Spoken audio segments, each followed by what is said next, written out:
They vanished long before they died, and no one bothered to ask why. Their names slipped out of conversations. Their stories thinned into silence, and their lives faded in rooms history never cared to open. Every disappearance carried a reason, but none were written. Tonight, we step into the quiet shadows where their final years wait to be seen. So, before you feel comfortable, take a moment to like the video and subscribe to the channel. Only if your heart truly wants to. If you do like it, leave a little comment letting me know what time it is where you are. Now, dim the lights. Adjust the pillow to fit your head. Turn on a fan to create a relaxing atmosphere. And let's begin this journey together tonight. If someone were to look closely at the beginning of a Tudor mistress's life, they would see how quietly uncertainty settled around her from the very first moment. She entered the household not through ceremony or contract, but through a private shift of attention.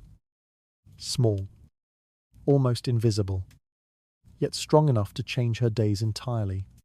Nothing about her position was written. Nothing was promised. And nothing she gained could be defended if circumstances turned. In a world where rank determined survival, she stepped into a role without a title, without a document, and without the smallest thread of legal protection tying her to the family she served. Her presence in the great house was tolerated, sometimes welcomed, but never secured. She lived between rooms, between duties, between identities, too close to power to be ignored, yet too far from authority to claim any form of standing.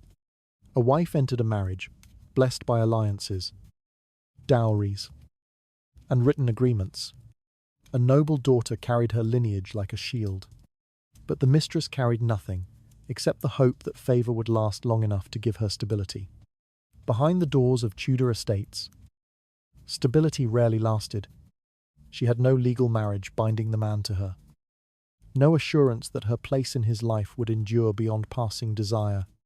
If he withdrew his interest even slightly, she would feel the shift instantly. A colder voice, a delayed visit, a locked door at night. The absence of a vow meant the absence of obligation. She could not appeal to the church or court. She could not claim promises that had never been spoken aloud.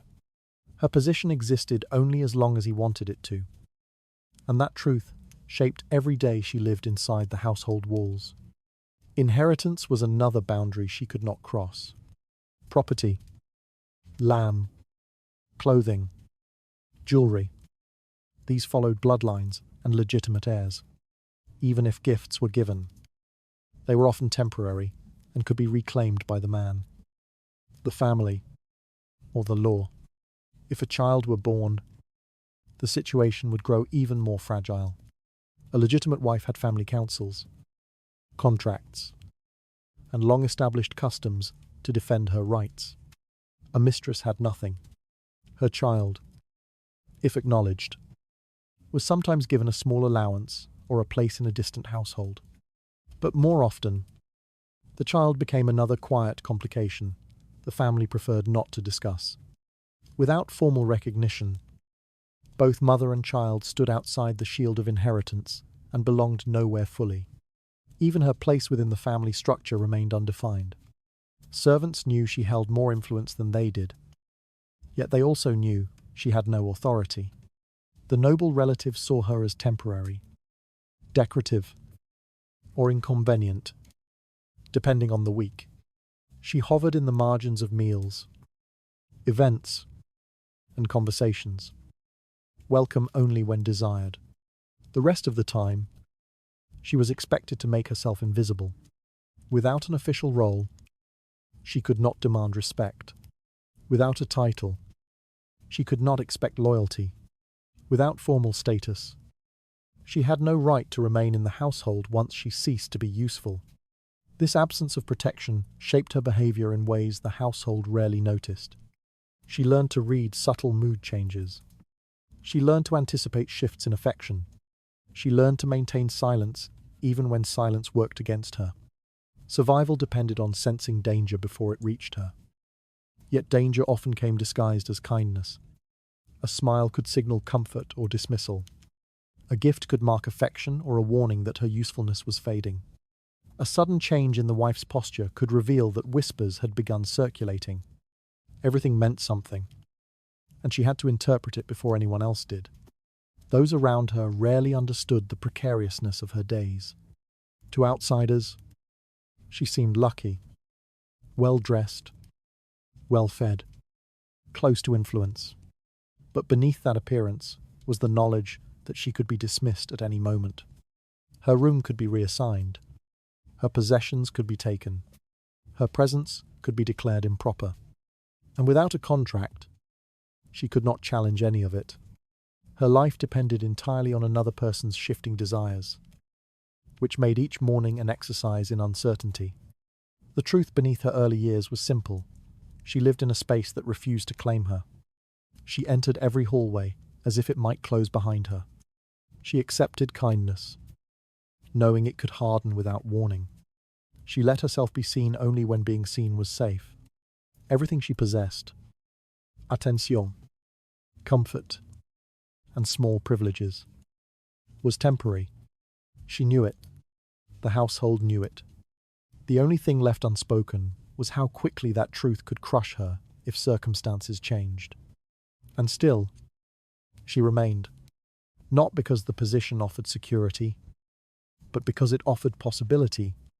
In a world where women had few avenues for influence, even a fragile place near power felt like a chance worth taking. She entered without protection because there was no other open doorway. And once inside, she learned to survive without the safeguards others took for granted. The life just described reveals how early uncertainty shaped every hour she lived. A subtle shift of circumstance would soon push her further into the shadows she tried to avoid. And somewhere ahead, the first quiet crack in her borrowed safety would begin to widen in ways she could not escape. Youth defined the earliest boundary of her worth, long before she understood how fragile that boundary truly was. Attention arrived not because of her voice, her skill, or her judgment, but because she possessed the softness and brightness associated with a woman still untouched by age. Every step she took inside the household carried the silent expectation that her appearance would hold steady, that her face would retain the form that first drew him toward her. Favor was not granted, it was performed. And she learned quickly that the performance depended entirely on how long youth could cling to her features. Men in Tudor households measured beauty in glances, passing judgments that shaped a woman's life more sharply than any written decree. She could feel those assessments long before they were spoken. Eyes lingering too long, or drifting away with the first sign of fatigue around her expression. Each morning, the mirror reflected not only her face, but the temporary nature of her security. She understood that the attention she received was a currency with an expiration date, and the unspoken rules of the household taught her to protect it with a discipline few acknowledged.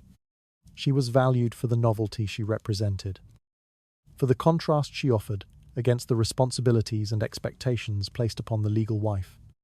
The household treated her presence as a living ornament, a momentary brightness meant to complement the man she accompanied. Her comfort depended on whether she preserved that brightness. Youth became less a stage of life and more a requirement.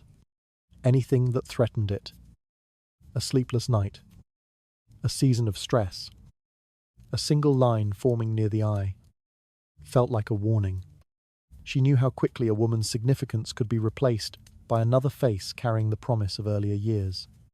Time carried a weight she could not ignore, even as she moved gracefully through the rooms, even as she received gifts meant to flatter or distract.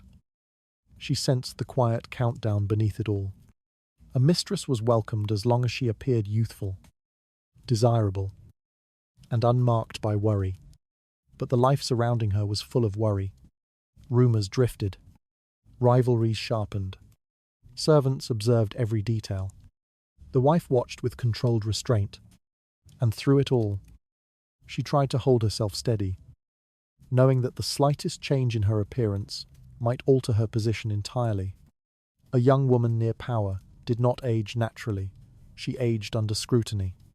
Every season left traces, and every trace felt like evidence against her. The household noticed things she wished they would ignore: the shift in her posture, the tension in her voice, the faint dullness in her eyes when sleep failed her. She tried to hide these signs, but hiding them required a level of vigilance that consumed her. What others called beauty, she experienced as a responsibility she could not set down. Even moments of affection carried the shadow of expectation. A smile meant to reassure her might simultaneously remind her that reassurance was temporary. A compliment offered in the morning could be forgotten by the evening. The man at the center of her life did not intend to be cruel. He lived in a world where the beauty of a mistress was assumed, not questioned. He accepted youth as part of the arrangement, and he rarely noticed how closely she watched herself for fear of failing the role he did not openly define. His approval was quiet, but absolute. His indifference, when it came, was just as quiet and far more dangerous. The household itself reinforced this burden. New servants arrived and compared her to the woman she had been when they first heard her name. Older servants whispered about how quickly affection shifted in noble families. Visitors noticed her, but did not look twice, because novelty was already fading. Every gaze reflected a judgment she could not escape. Her value lived in those judgments, and the knowledge pressed against her daily like a tightening band. She understood that youth was not simply her advantage. It was the only resource she possessed that could be taken without warning. Time, as an unspoken threat, followed her in the hallways, in the courtyard, in the stillness before sleep. Each passing year reshaped her place in the household, and she could feel the edges of that place beginning to contract, even when she tried to convince herself otherwise.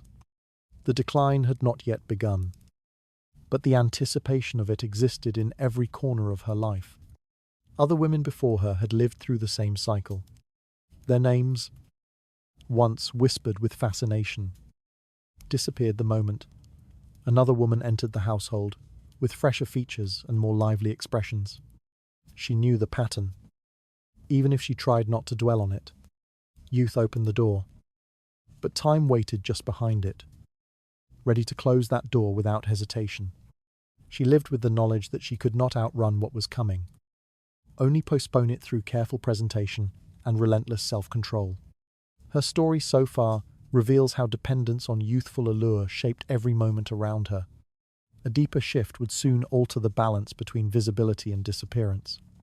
And in that narrowing space, something quiet but irreversible would begin to settle over her life. Affection within a Tudor household rarely shifted slowly. It tended to break without warning, leaving the woman at its center standing in a silence she had not prepared for. A mistress lived in proximity to authority yet held none of her own. And that imbalance meant that any change in the man's decisions could reorder her entire world in a single afternoon. His attention had once defined her position. Now, its decline began to show itself in small gestures. A shorter visit, a softened voice, a door closing earlier than it used to. None of these moments announced itself as final, but each one carried the early marks of separation. The man did not need anger or conflict to alter her life. Indifference was far more effective. It was subtle, nearly polite, and left no room for protest because nothing explicit had been promised to her in the first place. His shifting interests were treated as natural, expected, and free from judgment. For her, however, each shift felt like a quiet unraveling. The foundation she had built, fragile as it was, depended on his favor. And once that favor thinned, everything around her began to move against her. Another woman, younger and unburdened by the time she herself had endured, might enter the household. The introduction would appear harmless. A visiting cousin, a lady in waiting. A young relative offered temporary lodging. The mistress recognized the pattern instantly, though she spoke of it to no one. She watched the eyes of servants, measuring how they followed the newcomer's movements. She observed the tone of the man's voice when he spoke to the young woman, noticing where warmth appeared that once belonged to her. These realizations formed quietly, each one an echo of the truth she had tried to delay acknowledging. The household felt the shift as well. Servants adjusted their behavior with a precision born from long observation.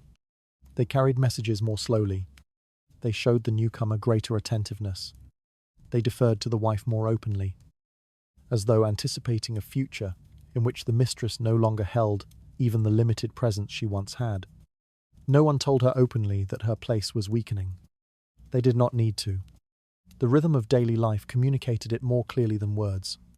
She understood the danger in confronting the man about these changes. A wife had the right to demand explanations. A mistress did not. Any attempt to question his behavior risked accelerating her dismissal. Silence, once a tool for survival, now become a cage. She tried to continue her days as though nothing had changed. But the corridors felt narrower. The rooms colder. Even the gifts he had once offered seemed heavier to her. Reminders of a version of their relationship that no longer existed. There was no guarantee he would keep her near him. No law bound him to her. No agreement ensured her future. The absence of formal commitment meant that she could not predict the moment he might decide to distance himself entirely. If he chose to move her to a smaller room or end their connection without explanation, the household would adjust within hours. The authority supporting her existence came from him alone. And once he withdrew it, she would become a guest overstaying her welcome. Her fear did not manifest in panic. It appeared instead as a quiet tightening in her daily habits.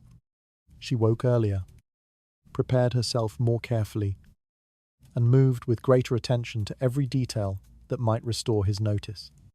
These efforts sometimes earned her a brief smile or a fleeting gesture of familiarity.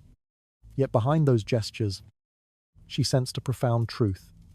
The man she depended on had already shifted his emotional center elsewhere. Whether consciously or not, she was trying to preserve something that was already slipping beyond reach. The uncertainty affected even the moments that once brought her reassurance. If he visited her room, she no longer relaxed into the conversation. She listened for signs of distance in his words. If he invited her to walk the gardens, she watched his posture, measuring how close he allowed himself to stand. She searched for small indicators that she still mattered. Yet every sign felt contaminated by the fear of its potential disappearance. She became both participant and observer in her own life.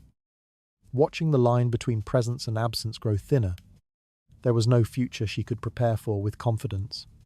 Without long-term commitment, she could not secure property, a stable home, or a recognized position in the household. If the relationship ended, she would need to leave with what little she could carry: clothes, trinkets, and memories that held no practical use outside the estate. Stories circulated of former mistresses who found themselves living in cramped rooms in distant towns, surviving on small allowances or on the uncertain kindness of distant relatives. She tried not to imagine such an ending for herself, yet the possibility stayed with her like a shadow behind the door. Every day she tried to hold her place with grace. But the truth remained. The man's shifting power determined the rhythm of her life. Once his interest faded, she felt the first quiet steps of displacement. Nothing dramatic had occurred. No outbursts. No confrontation. Not even a direct dismissal. Yet the air of the household told her that her time was being measured in fewer and fewer days. And she stood at the edge of a change she could neither delay nor negotiate. The moments described reveal how a single alteration in his attention began reshaping her existence from within. The unsteady ground beneath her would push her further toward a life defined by decline rather than favor.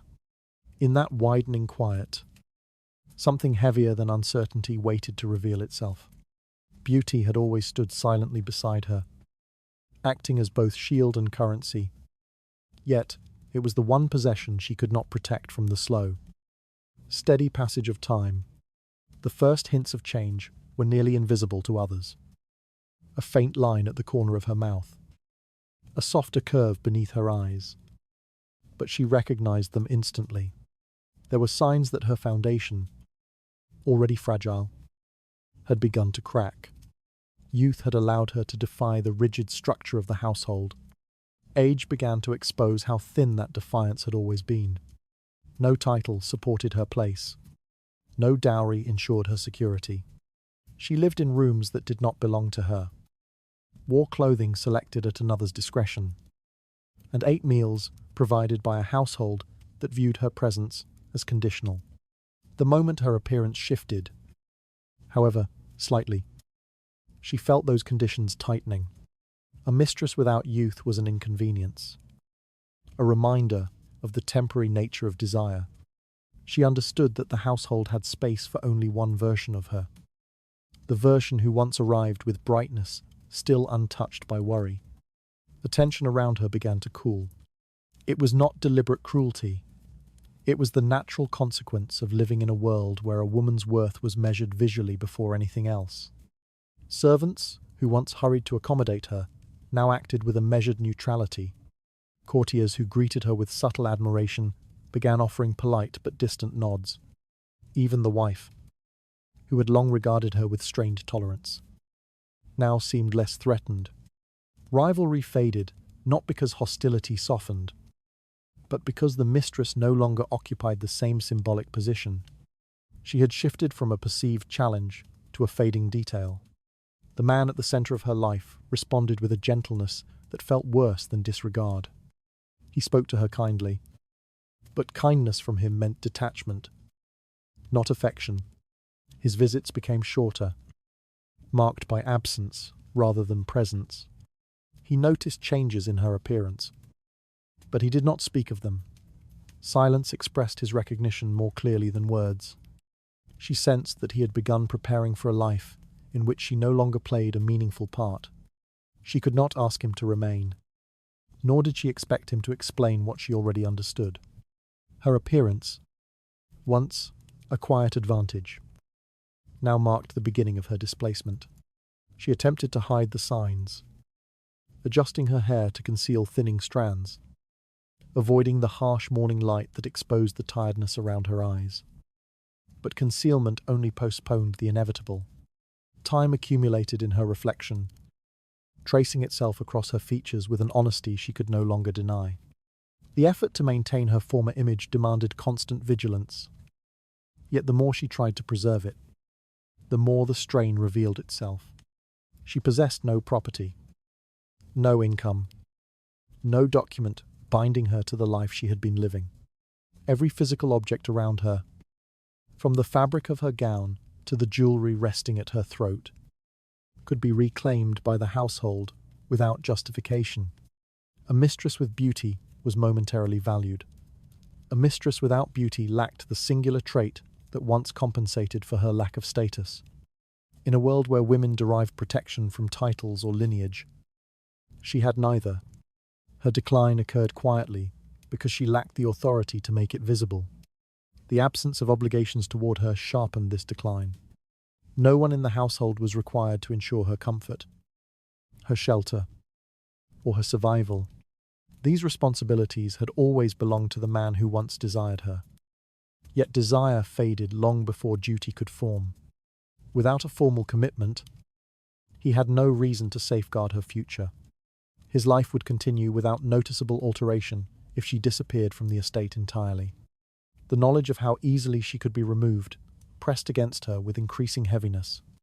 She found herself recalling earlier days, not with longing, but with disbelief. How quickly admiration had settled upon her, and how quickly it now receded. The journey from treasured presence to silent burden unfolded without ceremony, as though the years she had given meant nothing more than a brief distraction in a household already full of shifting alliances. She understood that she was not being punished. She was being forgotten. Forgetting, in this context, carried consequences harsher than hostility. Even the air inside her room felt different. The space remained the same, yet its meaning had changed. What once represented comfort now felt temporary, borrowed, and subject to retrieval. She moved through the corridors more quietly than before, aware that every footstep might signal the nearing end of her stay. People averted their eyes not out of cruelty but out of habit. The household had begun adjusting to a future without her long before she had accepted it herself. There was no clear moment when her life shifted from favoured to disposable. It happened gradually, through gestures too small to name, yet too significant to ignore. She sensed the boundary narrowing around her, reducing her world to a diminishing circle of relevance. Beauty had given her access, but once it waned, she stood alone, unsupported by any structure capable of holding her place. Her fading image reveals how quickly stability dissolved once time altered her appearance. The narrowing distance between presence and disappearance would soon force her into a quieter, more uncertain existence. Within that shrinking space, a new form of vulnerability waited to assert itself. Her passage into middle age did not arrive with ceremony or recognition. It unfolded quietly, marked by absences rather than events. Invitations that once arrived with regularity began to thin, then stop altogether. She felt the shift long before it became visible to the rest of the household, sensing how the rhythms of life at court increasingly moved without her. What had once been an expected part of her routine, being escorted to gatherings, appearing in procession, sitting near those who held influence, slowly dissolved into a series of omissions that few bothered to explain. At court, the change was immediate in its subtlety. She appeared less frequently, not because she chose to withdraw, but because she was no longer summoned. New faces filled the spaces she once occupied. Women younger, women with fresher intrigue surrounding them, women whose presence served the image the court preferred to display. The absence of her name on lists or schedules was treated as a natural adjustment rather than an exclusion. Her diminishing presence caused no disruption, and the silence that followed her absence became its own quiet acknowledgement of how little the court depended on her. Events that had once included her without question now proceeded without her knowledge. Banquets, celebrations, and seasonal gatherings carried on, filled with people who barely remembered the years when she herself had been among the favoured. When she did attend, which became increasingly rare, she noticed how the atmosphere shifted. Not hostile, not unkind, but indifferent. Conversations moved around her rather than toward her. Eyes passed over her as though she were part of the background. The polite smiles offered in her direction revealed nothing and expected nothing. In these spaces, she realized that being replaced did not always involve confrontation. Often it occurred through quiet substitution. Another woman took the seat she once held. Another voice drew the attention she once commanded. No one removed her physically. They simply stopped noticing whether she was present. The process felt gentle, yet it stripped her of all visibility.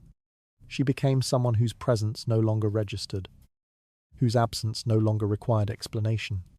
Within the household, the adjustment was felt in smaller, sharper ways. Younger servants, newly arrived, did not recognize her significance and treated her with the neutral courtesy reserved for guests of uncertain rank. Older servants, who remembered her earlier years, acted with a cautious restraint, unsure how to address someone whose position had become undefined. Even the spaces she moved through seemed altered. Corridors, where she once walked confidently, now felt elongated, marked by a distance between who she had been and who she was becoming. The man who had once woven her into the fabric of his public life showed no intention of bringing her to court again. His focus had shifted steadily toward newer alliances, newer faces, and newer narratives that presented better images to the world. She watched as he prepared for events without mentioning whether she would accompany him. She did not ask. She understood that questioning the change would only hasten her decline, and so she preserved what little dignity she could by accepting the silence without protest. The social world beyond the household played its part as well. Families who had once extended polite recognition toward her no longer included her in their gatherings. Word travelled quickly within noble circles, and people adjusted their attitudes to align with those of the man who had once favoured her. Her relevance, tied so entirely to him, faded at the same rate his attention shifted elsewhere. She was neither ostracised nor welcomed. She occupied a narrow space defined by polite disregard.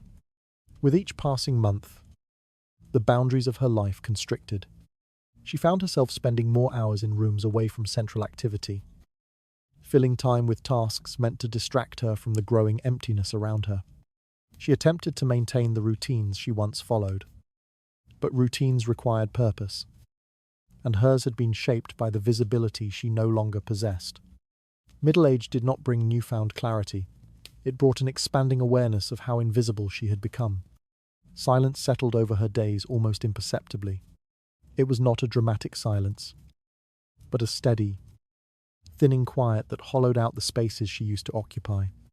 She had become someone the household remembered, but no longer engaged. She lived in the wake of her own fading presence, observing life move forward without her involvement. Time had not only altered her appearance, it had moved her into the shadows of a world that no longer saw her. Her withdrawal from the public spaces of court reveals how easily a once visible life could fade into the background. The narrowing of her world would continue reshaping the contours of her existence. Somewhere beyond that retreat, a deeper solitude waited to claim more of what she once believed she could hold. The body marked the passage of time long before society acknowledged it. Yet in her case, those marks carried consequences far heavier than natural aging. A wrinkle that might have meant little in another woman's life became, for her, a quiet declaration of diminishing worth. The first signs appeared gently. Faint lines along the forehead, a softening around the mouth. But she understood their meaning instantly.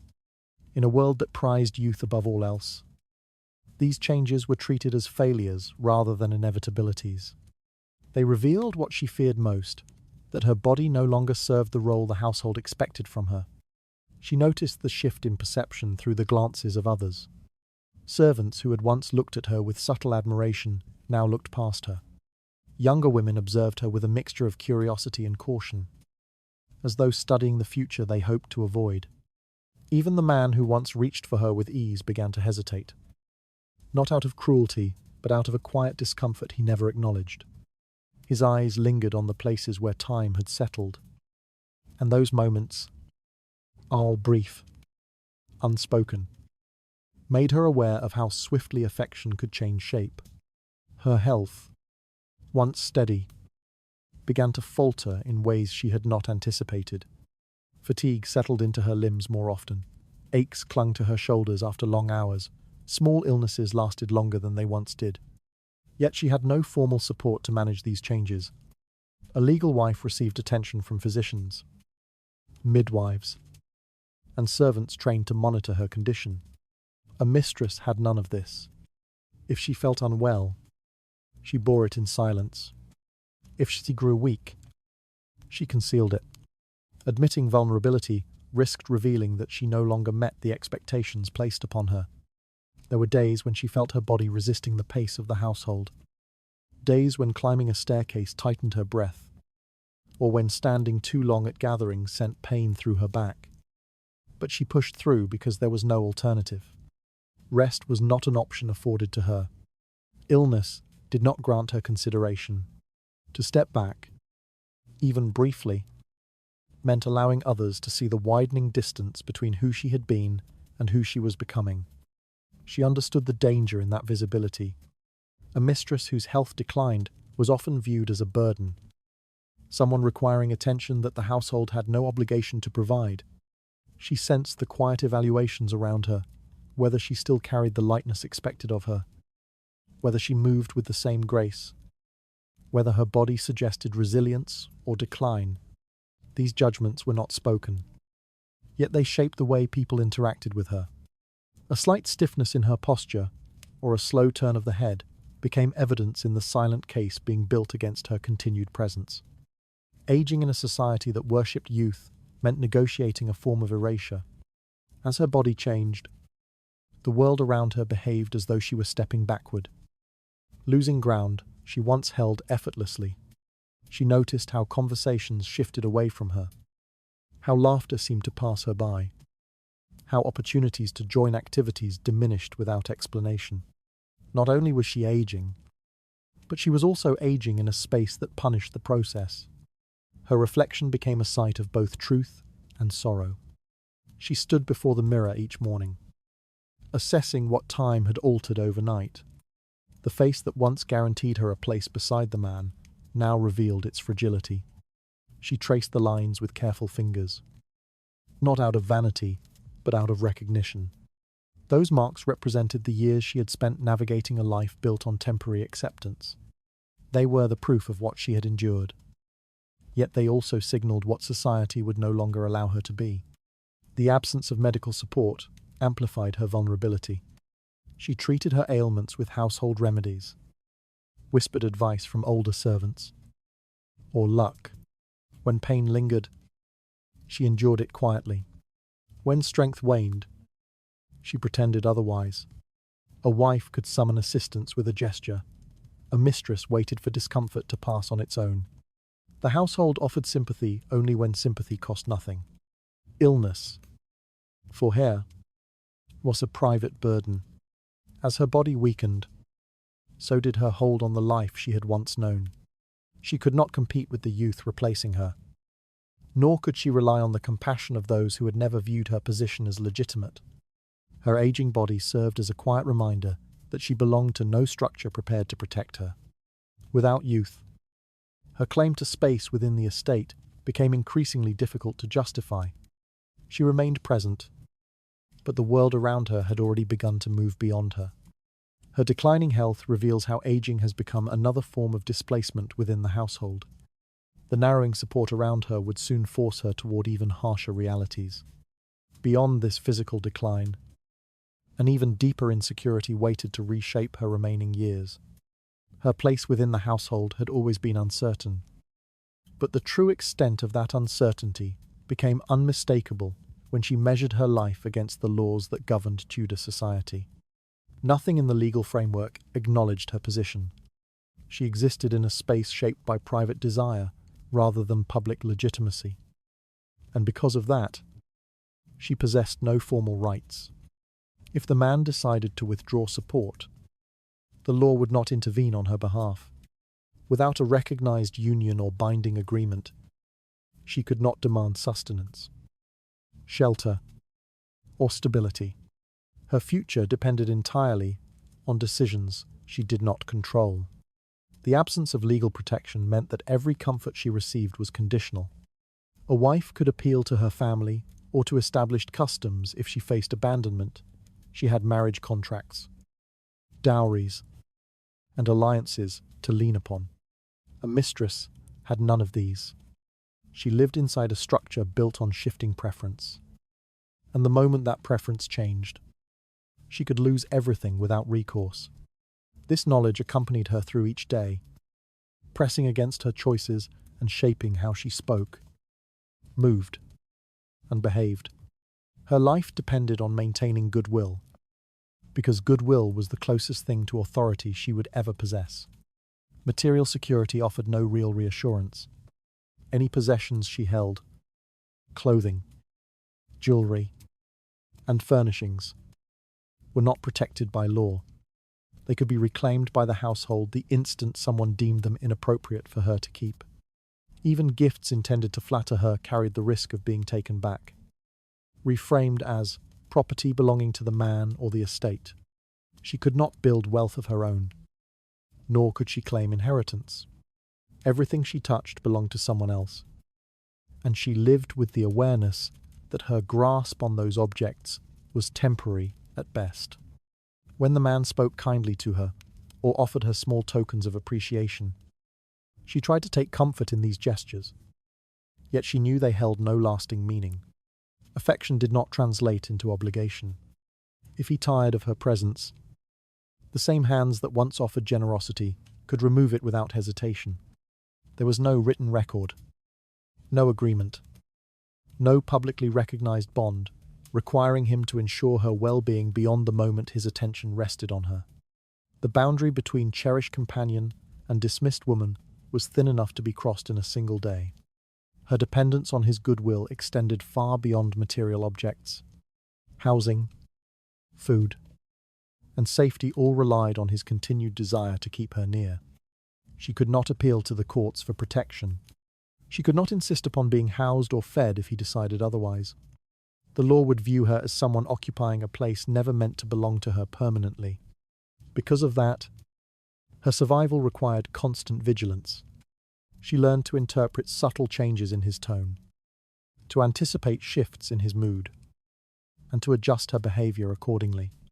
What seemed like grace to outsiders was, in truth, a form of silent negotiation. The household understood her vulnerability even when they did not speak of it. Servants recognized how carefully she navigated conversations. Advisors and relatives observed the distance between her and the places where authority resided. They knew she held no claim to protection, and their behavior reflected that understanding.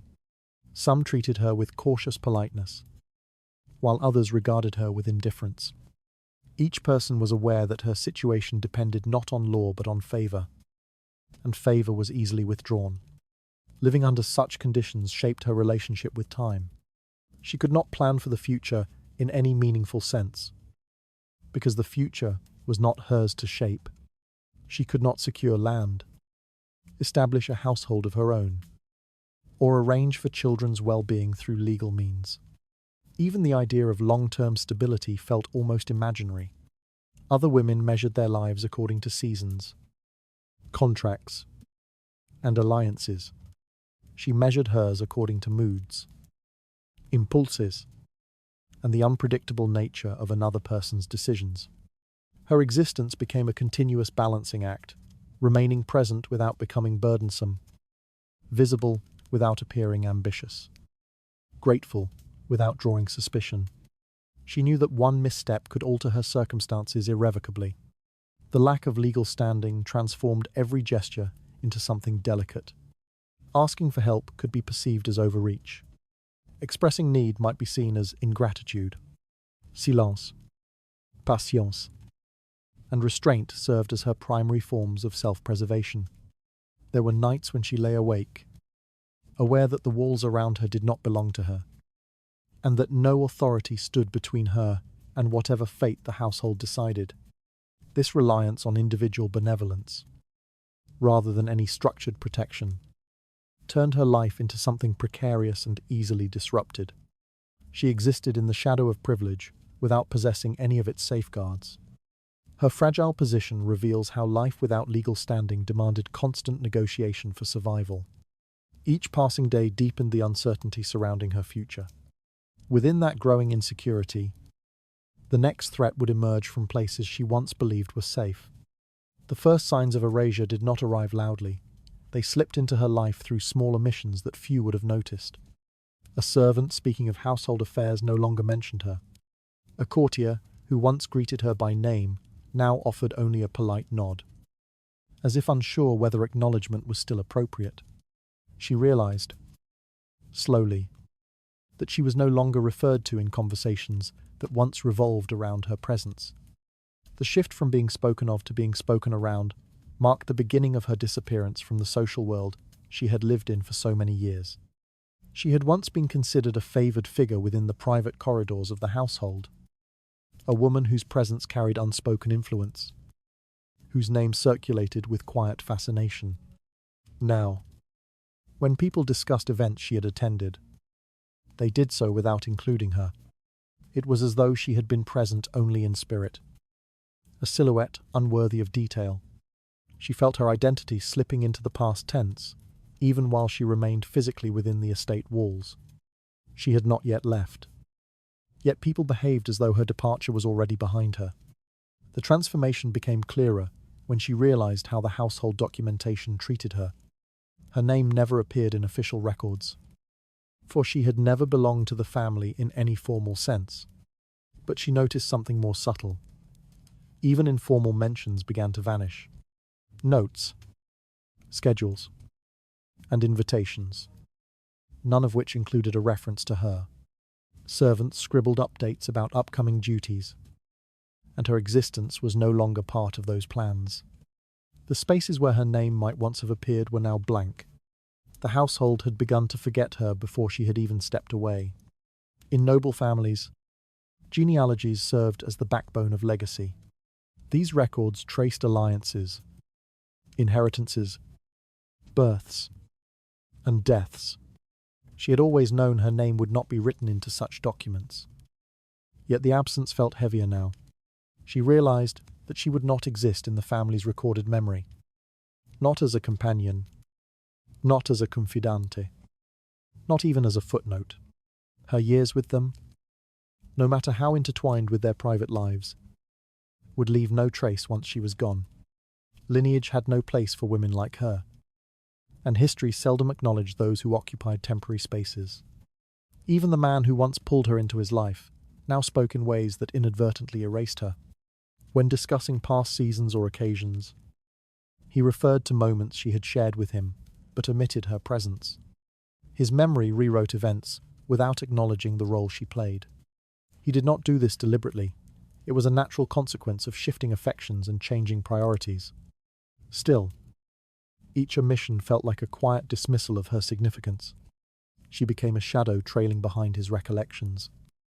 Present, but unnamed, conversations within the estate reflected this growing distance. Women who had once watched her with curiosity now paid her no attention at all, for she was neither rival nor ally, simply someone whose relevance had passed. Servants discussed the affairs of the household without including her in their observations. Even gossip, which once clung to her existence like burrs to fabric, abandoned her. She no longer held value as a subject of speculation. Indifference replaced intrigue, and indifference was far more final. As her visibility faded, she felt her relationship with time shift as well. Days began blending into one another, each one marked by routine rather than significance. She no longer anticipated gatherings or encounters. Instead, she drifted through the house like someone occupying borrowed space. People acknowledged her only out of courtesy, and courtesy was a brittle form of recognition. She sensed that the household had begun preparing for the moment when she would no longer be present, and their preparation made her feel as though she had already departed. This quiet erasure extended into the physical landscape of the estate. Rooms she once used frequently were now occupied by others. Places she considered her own were reassigned without consultation. Items she touched were removed or replaced, not out of malice, but out of practicality. The estate reorganized itself around her diminishing importance, and in doing so, it erased the evidence that she had ever shaped its rhythms. She understood that disappearance did not always require departure. A person could vanish long before taking their final steps away from a place. She felt herself dissolving within the structure of the household, her presence thinning into something barely noticed. The life she had once lived, defined by attention, whispers, and subtle influence, receded into memory with alarming speed. She had moved from the chosen one to the one who once was, and there was no path back to what she had been. What unsettled her most was the realization that history itself would remain silent about her. Historians traced the movements of kings, queens, wars, and alliances. They wrote about mistresses only when scandal forced their names into public view. For those without scandal, the archives remained closed. Her years of companionship, sacrifice, and quiet negotiation would dissolve without record. No chronicler would write about her fading smile or the quiet endurance that shaped her final years within the estate. Her breath, her grief, her resilience, all of it would slip into a void nothing could retrieve. Her silent disappearance reveals how quickly a life can fade when stripped of recognition. The retreat from public memory would continue narrowing her identity. Within that diminishing space, a deeper form of isolation waited to confront her more directly. Isolation did not arrive in a single moment. It accumulated slowly, shaped by the quiet withdrawal of people who once surrounded her. Those she had considered companions or allies were the first to slip away. Their loyalty had never belonged to her personally. It had been tied to the privileges she enjoyed while the man still favoured her. Once that favour weakened, the conversations, invitations, and gestures of friendliness diminished with remarkable speed. People who had once sought her company now acted as though proximity to her carried risk. Their absence revealed how much of her social life had been constructed upon borrowed influence. Friendships that she believed might withstand changes proved fragile. They had been built on shared access rather than shared trust. Women who once confided in her now aligned themselves with those rising in favour, adjusting their circles to ensure their own security within the shifting hierarchy. Men who had once greeted her warmly did so out of obligation at best, withholding the courtesy they once extended freely.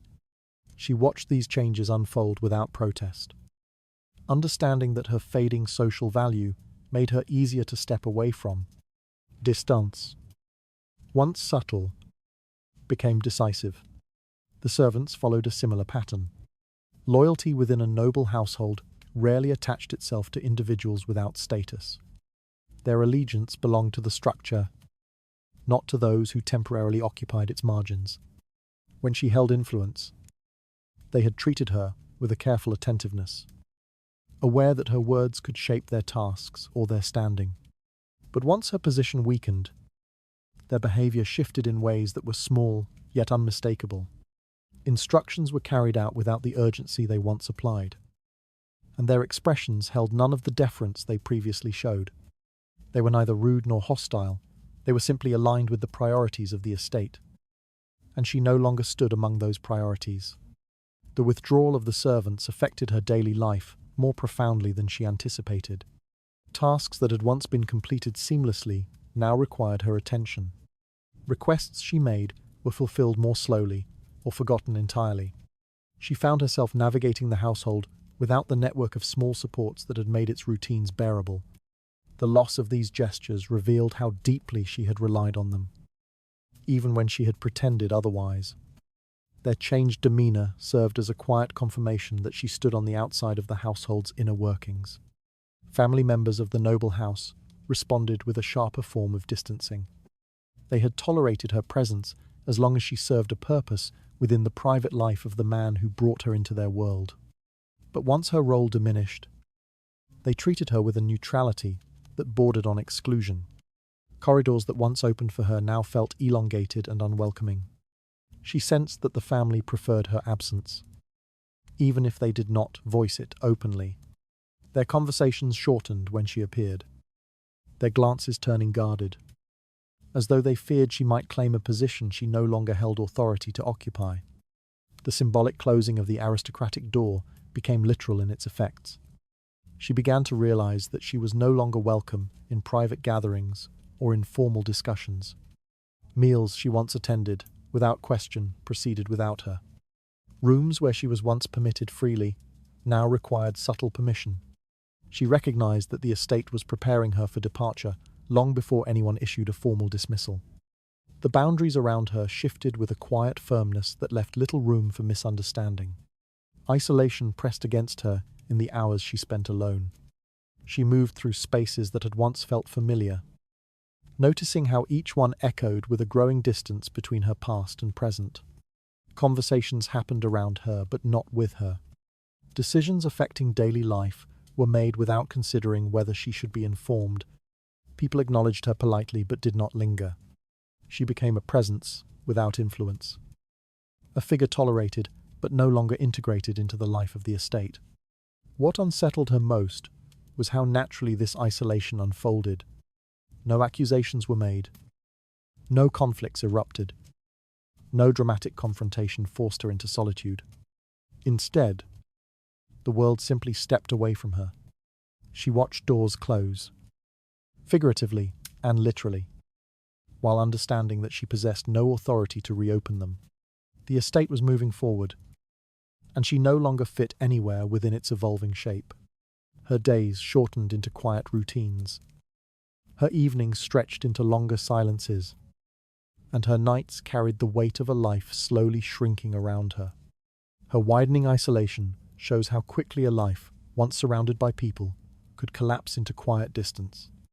The loss of social ties would deepen her vulnerability further.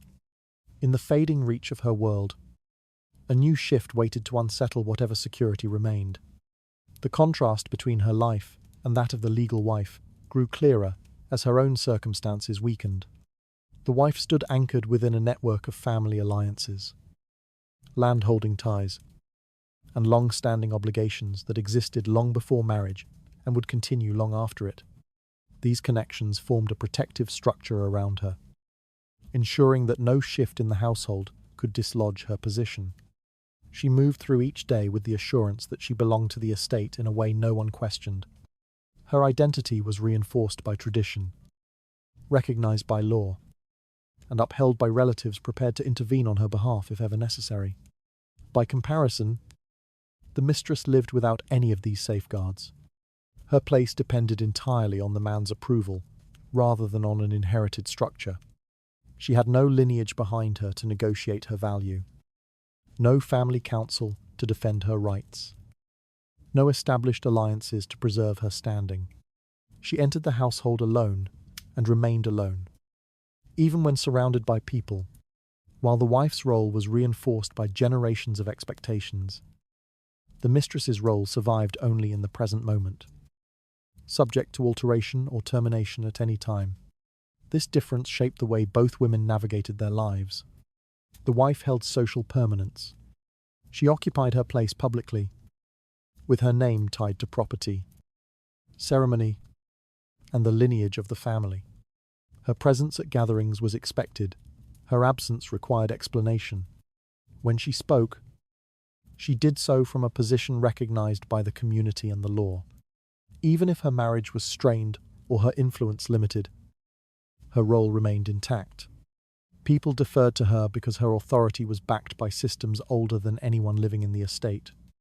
The mistress, however, moved in the shadows of those systems. She was present without being acknowledged, significant without being formal, and vulnerable without appearing so.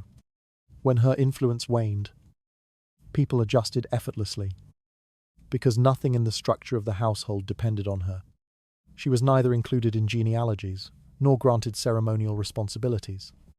Her existence was private, not recognized by custom or protected by obligation. This lack of formal identity left her exposed to the whims of circumstance, especially once her favor began to diminish. The disparity became more visible as her decline progressed. The wife maintained her routines without interruption, attended by servants who remained loyal not because of personal attachment, but because duty demanded it. She possessed dedicated rooms, managed household affairs, and commanded attention effortlessly. If illness struck, she received immediate treatment. If conflict arose, she was shielded by advisors and relatives. Her place in the household was never in doubt.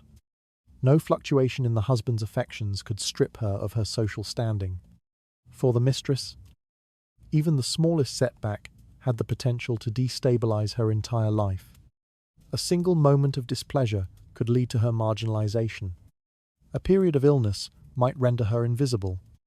She had no entitlement to servants' loyalty, no authority to demand assistance, no established identity to fall back upon when the world around her changed. Nights spent awake reminded her that her position was temporary, conditionnel, dependent on circumstances that shifted without warning. The wife also held something the mistress could not claim: continuity. Her life was part of a narrative that extended across generations, rooted in land and tradition. Even if she never reached beyond the boundaries of her household, she mattered in a way that would be preserved. Her name would appear in records. Her actions would influence inheritance, and her presence would help define the family's future. The mistress, by contrast, existed at the edges of these narratives, present for a time, but destined to vanish from all but the faintest private memories. The contrast shaped how the household viewed each woman. People approached the wife, with the respect reserved for stability. She embodied the order that upheld noble society. The mistress, in contrast, embodied impermanence. While she once drew fascination, she now represented the unpredictability the household preferred to ignore. As her influence faded, she felt the weight of this contrast more heavily. She could not rely on loyalty, could not claim authority, and could not expect anyone to intervene on her behalf. Even her daily movements reflected the difference. The wife walked through rooms with the confidence of someone whose place could not be questioned. She carried her responsibilities with the assurance that she had the right to fulfill them. The mistress, however, moved carefully, aware that her freedom within the estate existed only because it was permitted. When permission weakened, so did her mobility. She learned to take smaller steps, quieter breaths, and more cautious choices, each one shaped by the knowledge that she lacked the long-term support a wife could assume. This division between permanence and impermanence framed the next stage of her life. She no longer compared herself to the wife with resentment. She compared herself with resignation. The wife belonged to the world of stability. She belonged to the world of transition. And as the differences grew sharper, she understood how little remained to anchor her once that transition reached its inevitable end. Her growing awareness of this divide reveals how fully her life depended on structures that never included her. The deepening contrast would continue reshaping her sense of place. Ahead of her stretched a quieter uncertainty, waiting to expose what dwindling security she still carried. Fear settled into her life long before poverty reached her doorstep, appearing first as a quiet awareness of how little she possessed beyond the walls of the estate. She had lived for years with no reliable income, no savings, and no legal claim to long-term support. What she received depended on the man's willingness to provide, and that willingness weakened as her presence faded into the background of his new priorities. Each passing season reminded her that growing older without protection meant confronting the possibility of destitution, with no family structure or legal authority prepared to intervene. Money, once offered casually as gifts or allowances, became irregular. Some weeks she received more than she expected, other weeks, nothing at all. The inconsistency forced her into habits of restraint she had never imagined adopting. She saved scraps of coin as though preparing for an unseen storm. She repurposed clothing, mended small tears herself, and rationed personal items she once used freely. These adjustments were subtle at first, but they revealed the truth she avoided naming. Her survival depended on a support system not designed to last. The small financial assistance she received was never formalized. It came in the form of quiet gestures. An envelope left on a table, a purse handed to her without comment, a servant sent with provisions meant to disguise the decline in her circumstances. These gestures were not obligations. They were remnants of a relationship losing definition. She understood that the man believed he was acting generously. Yet generosity did not guarantee continuity. A forgotten payment, a shift in mood, or a change in his household's priorities could eliminate her allowance. She lived in a world where financial security could evaporate overnight. As her fear of instability grew, she began contemplating what life might look like outside the estate. The images that formed were sobering. Without formal income, she would need to rely on rented rooms in towns where no one knew her name. These rooms were often cramped, cold, and shared with people whose lives had also unraveled. She would be a former mistress with no title, no property, and no recognized identity. Someone drifting into spaces that offered shelter but not dignity. The thought tightened around her like a closing hand. Her vulnerability sharpened further when she considered how society viewed women without status or wealth. A widow, though grieving, still held a measure of respect and legal standing. A noble daughter who fell out of favor could retreat to relatives prepared to assist her. But a discarded mistress belonged to no category that inspired compassion. The world saw women like her as byproducts of private arrangements, unworthy of the protections granted to wives or daughters. She feared not only poverty, but the judgment that accompanied it. A judgment that dismissed her suffering as the natural outcome of a life lived on the margins. Without stable support, even necessities became matters of concern. Food, once abundant, now depended on the household's willingness to provide. Clothing wore thin more quickly than she could repair it. Medicines, when illness struck, were luxuries she struggled to obtain. She tried to hide these struggles from those around her, but concealment became increasingly difficult. Poverty announced itself quietly through posture, clothing, and breath, and she could feel its shadow growing longer behind her. She also feared what might happen if she lost her place in the estate entirely. Removal would not require cruelty. It could occur through a gentle suggestion, a silent change of household priorities, or a polite dismissal carried out by servants who believed they were merely following orders. Once outside the estate, she would have nothing to anchor her. The world beyond the walls was full of women who had once lived as she did. Women who now navigated narrow alleyways, seeking work that offered little pay and even less stability. Their stories carried warnings she could not ignore. The possibility of living in diminished conditions haunted her. She imagined herself in a dim attic room above a shop. The walls thin, the floors cold, the nights quiet in a way that held no safety. She saw herself wrapping worn blankets around her shoulders, remembering the warmth of a life that no longer belonged to her. These images did not feel dramatic, they felt realistic. She knew enough about the fate of forgotten mistresses to understand that poverty was not an unlikely outcome, but a common one. Her fear of old age without protection grew heavier with each passing year. She recognized that time, which once offered opportunity, now pressed against her with increasing force. The estate could live without her. The man could forget her, and society could ignore her. Poverty required no dramatic fall. It emerged through small losses, accumulating until the life she once recognized dissolved into something unsteady and unfamiliar. Her rising fear of poverty revealed how quickly stability could dissolve into something fragile. The narrowing path of her daily life pushed her toward a quieter, harsher reality. Beyond that, thinning security waited for a fall in status, sharp enough to confront her with a room she would no longer own. Her decline became visible the moment she stepped beyond the walls that had once defined her life. She had occupied a private room for years, a space granted not by right, but by his preference. Its comforts arranged around the assumption that her presence mattered.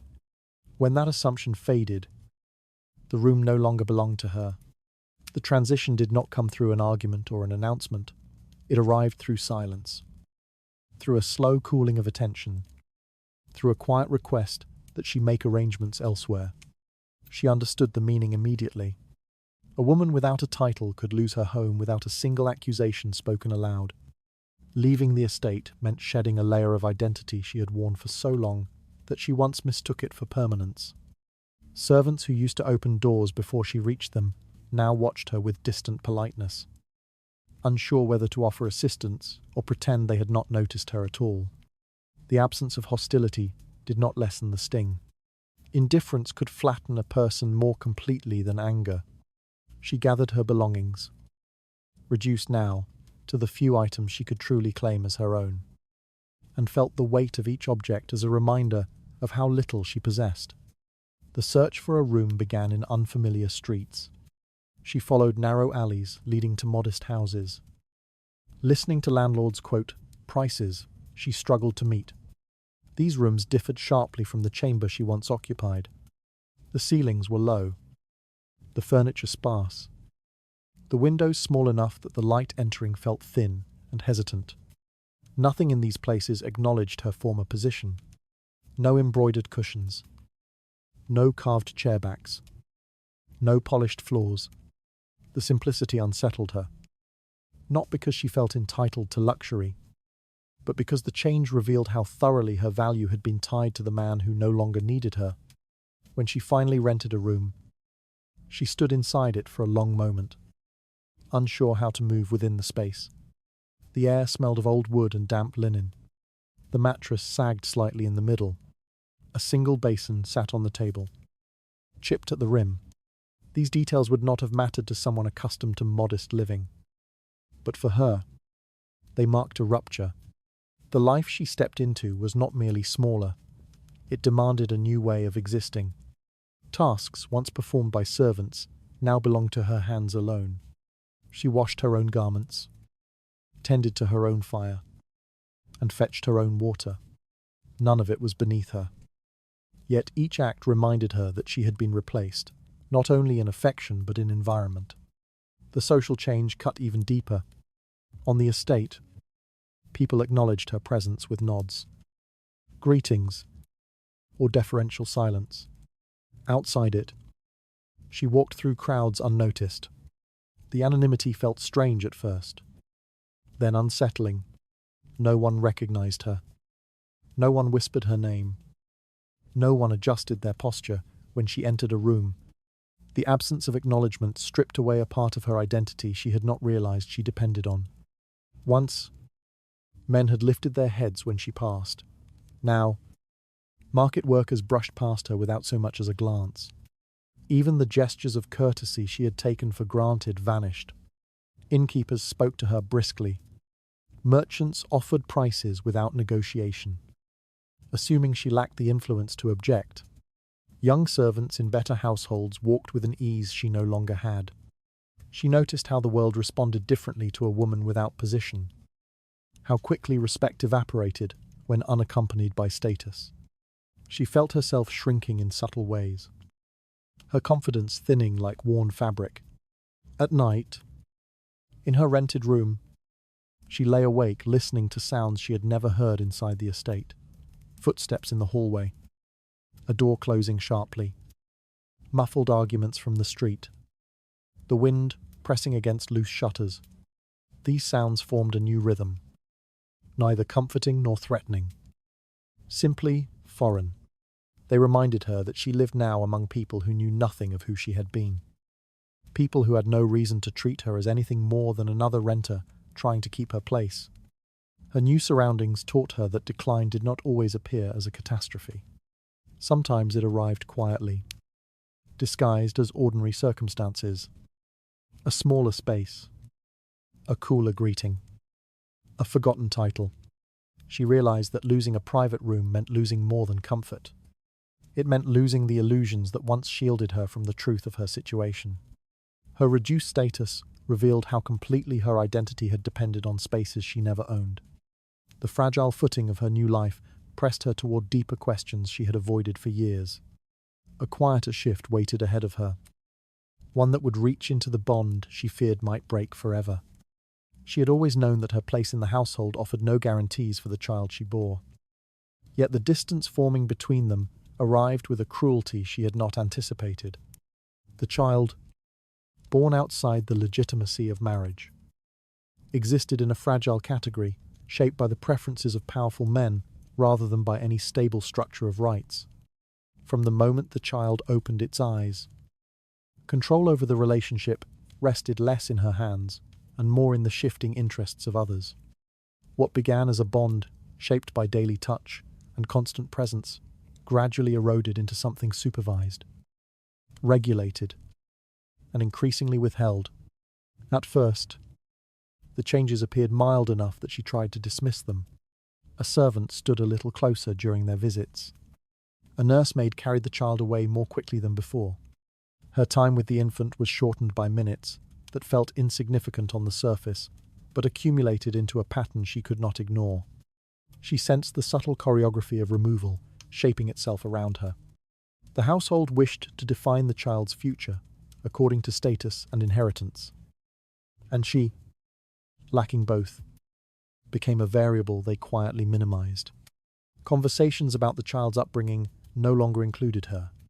Decisions regarding education, guardianship, and daily care were made behind closed doors. The man involved rarely spoke to her directly. When he did, his tone held a polished politeness meant to disguise the firmness of his choices. He believed that separating the child from her influence would secure a more proper future. His reasoning required no malice. It relied only on the accepted norms of a society that saw her as temporary and the child as an asset requiring careful management. Her feelings did not enter the calculation. The most devastating change came when access to the child required permission. Once she could lift the infant whenever she wished. Now, she waited for approval, conveyed through servants. Some apologetic, others indifferent. Each visit became a scheduled event, supervised and time-limited. She adjusted her posture, moderated her emotions, and tried not to reveal how deeply the restrictions cut into her. Holding her own child felt increasingly like holding a memory of what her life had once been, rather than a continuation of it. As the child grew, the distance solidified. The little one learned routines shaped entirely by the household staff. Meals, lessons, play. It all unfolded without her involvement. The child remembered her, yet not with the familiarity that forms when a mother shapes each day's rhythm. Instead, their encounters carried a formality neither of them chose. She watched with quiet heartbreak as the child looked to others for comfort, guidance, and authority. These patterns, once established, are rarely reversed. She feared most what she rarely spoke aloud, that the child might one day be moved far away, perhaps to a relative's house, a noble tutor's care, or an estate where she would never be invited. Such decisions were often presented as necessities for the child's advancement, never as acts of separation. But she understood the deeper truth. Removing the child also removed the last thread connecting her to the household. Once that happened, nothing would tie her existence to the world she had known. Witnessing this unraveling forced her to confront an unbearable reality. Society did not consider her a mother in the full sense of the word. She had given birth. She had cared. She had loved. Yet the structures around her granted her no lasting claim. Her identity remained conditional, subject to the will of others who believed they acted in the child's best interest. She lived in the shadow of decisions she had no power to contest. At night, she replayed the smallest details. The way the child once reached for her, the fragile warmth of those early mornings, the unsteady steps taken toward her outstretched hands. These moments felt distant now, softened by time and blunted by absence. She feared that the child would grow without any real memory of her, that she would fade into the vague outline of a caretaker, rather than remain a defining presence. Losing access was not a single event. It was a slow dimming, like watching the light inside a room recede until only traces remained. Her world contracted even further as the relationship became ceremonial. She arrived when summoned, departed when signaled, and held her emotions close to prevent them from being misread as disruption. She understood that pleading or resistance would not serve her. It would only confirm the household's belief that she represented instability. So she endured the distance quietly, even as it hollowed out the most human part of her life. Her forced separation from her child revealed how thoroughly her role could be rewritten by others. The space left behind deepened into a painful quiet she struggled to navigate. Ahead of her waited a new form of absence, one that would test how invisible a person could become in the world she once knew. She entered the edges of community life, the way a fading silhouette enters the edge of a painting. Technically present, yet no longer part of the intended scene. The invitations that once arrived without fail stopped appearing altogether, disappearing not through conflict, but through silence. Events she used to attend, gatherings, dinners, and small celebrations, continued without her, the hosts choosing not to acknowledge the absence. No explanation was sent, no reason offered. She understood that exclusion often arrived this way, quietly, cleanly, without a trace of confrontation. Her name, once spoken frequently in drawing rooms and corridors, slipped out of circulation. Stories she had once been part of now returned, in revised forms that omitted her entirely. She listened from a distance, as people recounted events she remembered vividly, carefully edited to remove her presence. The realization did not come all at once. It surfaced gradually as she noticed how seldom anyone referenced her in conversation. Even those who once admired her avoided mentioning her now, as though acknowledging her existence might disrupt a version of life they wished to preserve. This transformation extended into family circles as well. She had never truly belonged to any noble family, but during the height of her connection to the man, she existed at the edge of familial narratives, an accepted but unofficial presence. Now, even that faint recognition dissolved. The household no longer acknowledged the years she had spent near its center. Her past role, once tolerated, became something better forgotten. Her absence was treated not as a loss, but as a correction. Over time, she sensed her presence becoming unnecessary, even disruptive. When she entered a room, conversations tightened. When she approached a familiar group, their smiles thinned with polite restraint. People who once greeted her with genuine warmth now offered cautious gestures, signaling that she no longer occupied a place in their social structure. The distance was not hostile, it was administrative, an adjustment aligned with expectations of hierarchy and reputation. She learned to occupy space differently. She arrived at markets early, before the crowd thickened. She sat in the corners of public rooms where she would not draw attention. The less visible she became, the easier it was to avoid the discomfort of seeing others struggle with how to acknowledge her. People who did speak to her kept their tone neutral, as though afraid that warmth might be misinterpreted. Their restraint spoke more loudly than their words.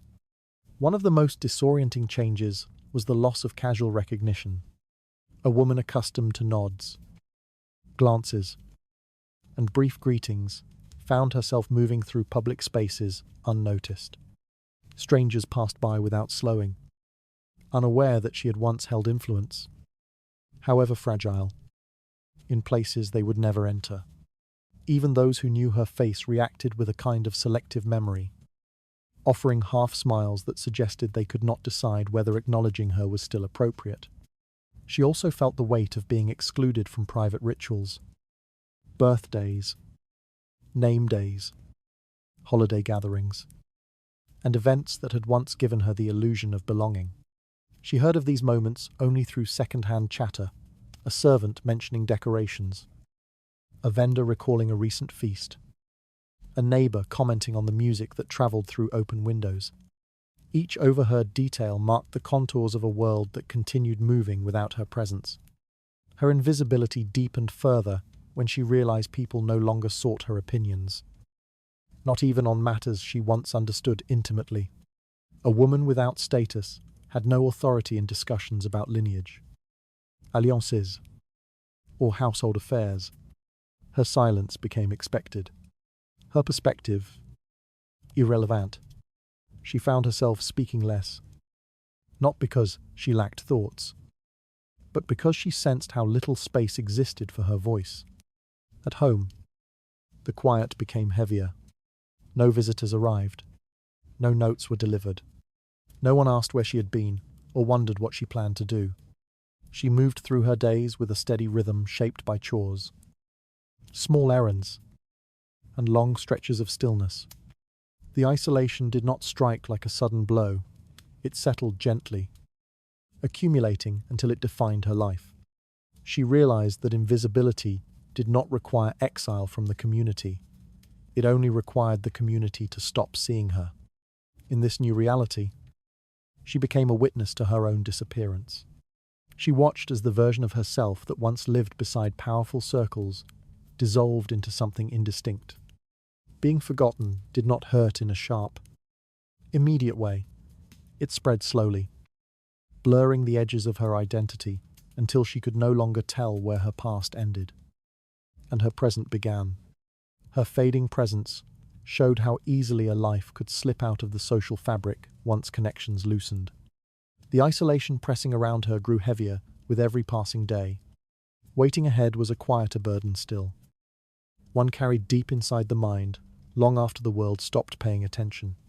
She carried the weight of invisibility long after the world stopped acknowledging her. And that weight settled most heavily in her thoughts. Being replaced was not simply a social shift, it became a private ache that reshaped the way she understood herself. She felt the presence of the woman who had taken her place not through encounters but through absence, through the conversations she no longer heard, the rooms she no longer entered, the roles she once filled that now belonged to someone younger and more suitable. Replacement arrived without ceremony, yet it rearranged every corner of her emotional life. The sense of being supplanted followed her into quiet moments. She realized that the man who once sought her out had learned to live without her. His household no longer spoke her name. Servants who once hurried at her calls now served another with the ease and familiarity that used to belong to her. These small reminders created an echo inside her mind, a continuous awareness that she had transitioned from necessity to memory. The shift was not cruel, it was simply complete. She had become someone who used to matter. Regret took shape gradually. She found herself examining past decisions, tracing each one as though searching for an alternate path she might have taken. She wondered whether a single refusal, a single delay, a single moment of caution might have altered the trajectory of her life. The questions did not torment her through dramatic scenes. Instead, they lingered softly, returning at dusk or early morning when the world felt too still. She did not regret the affection itself, only the cost of having built her life around something that was never built to last. She kept these reflections to herself because there was no safe place to set them down. She had no confidant, no sister, no trusted companion to listen without judgment. Speaking openly risked confirming what society already believed, that she had invited her fate by stepping into a role without permanence. Silence became her only form of protection, even as it deepened her solitude. The absence of a listener turned her memories into closed rooms she entered alone. Her longing for a place to tell her story grew sharper with time. She did not desire praise or sympathy. She wanted a witness, someone to acknowledge that she had lived a life filled with complexity, affection, loss, and endurance. But the world around her had no structure for stories like hers.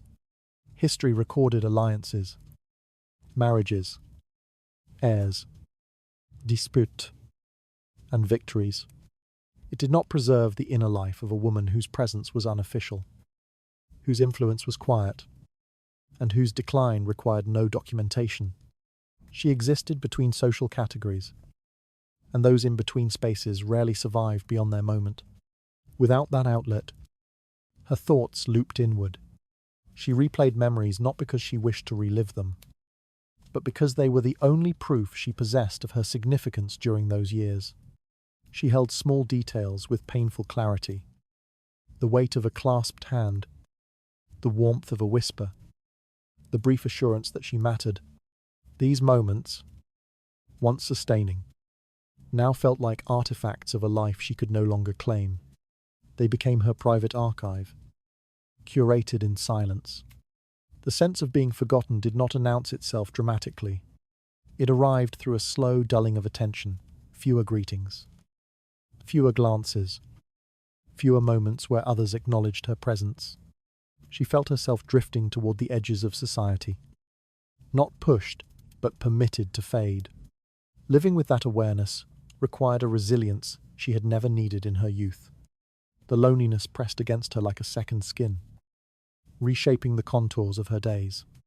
She sometimes imagined what it would feel like to speak openly, to say aloud that she had loved, that she had hoped, that she had survived choices made in the absence of real options. But the thought remained a private fantasy. No one asked her perspective, and she learned not to offer it. Her inner life grew richer and heavier at the same time, filled with emotions that had no audience and no escape. In these long stretches of quiet, she confronted an unsettling truth. Being forgotten was not the sharp pain she once feared. It was a slow erosion, a dissolving of identity that left her intact on the outside while hollowing the inside. She remained present, yet no longer fully anchored. Her story lived with her alone, carried through rooms where no one asked to hear it. Her growing silence revealed how deeply the mind suffers when a life is remembered only by the one who lived it. The weight of regret and erasure pressed closer with every passing day.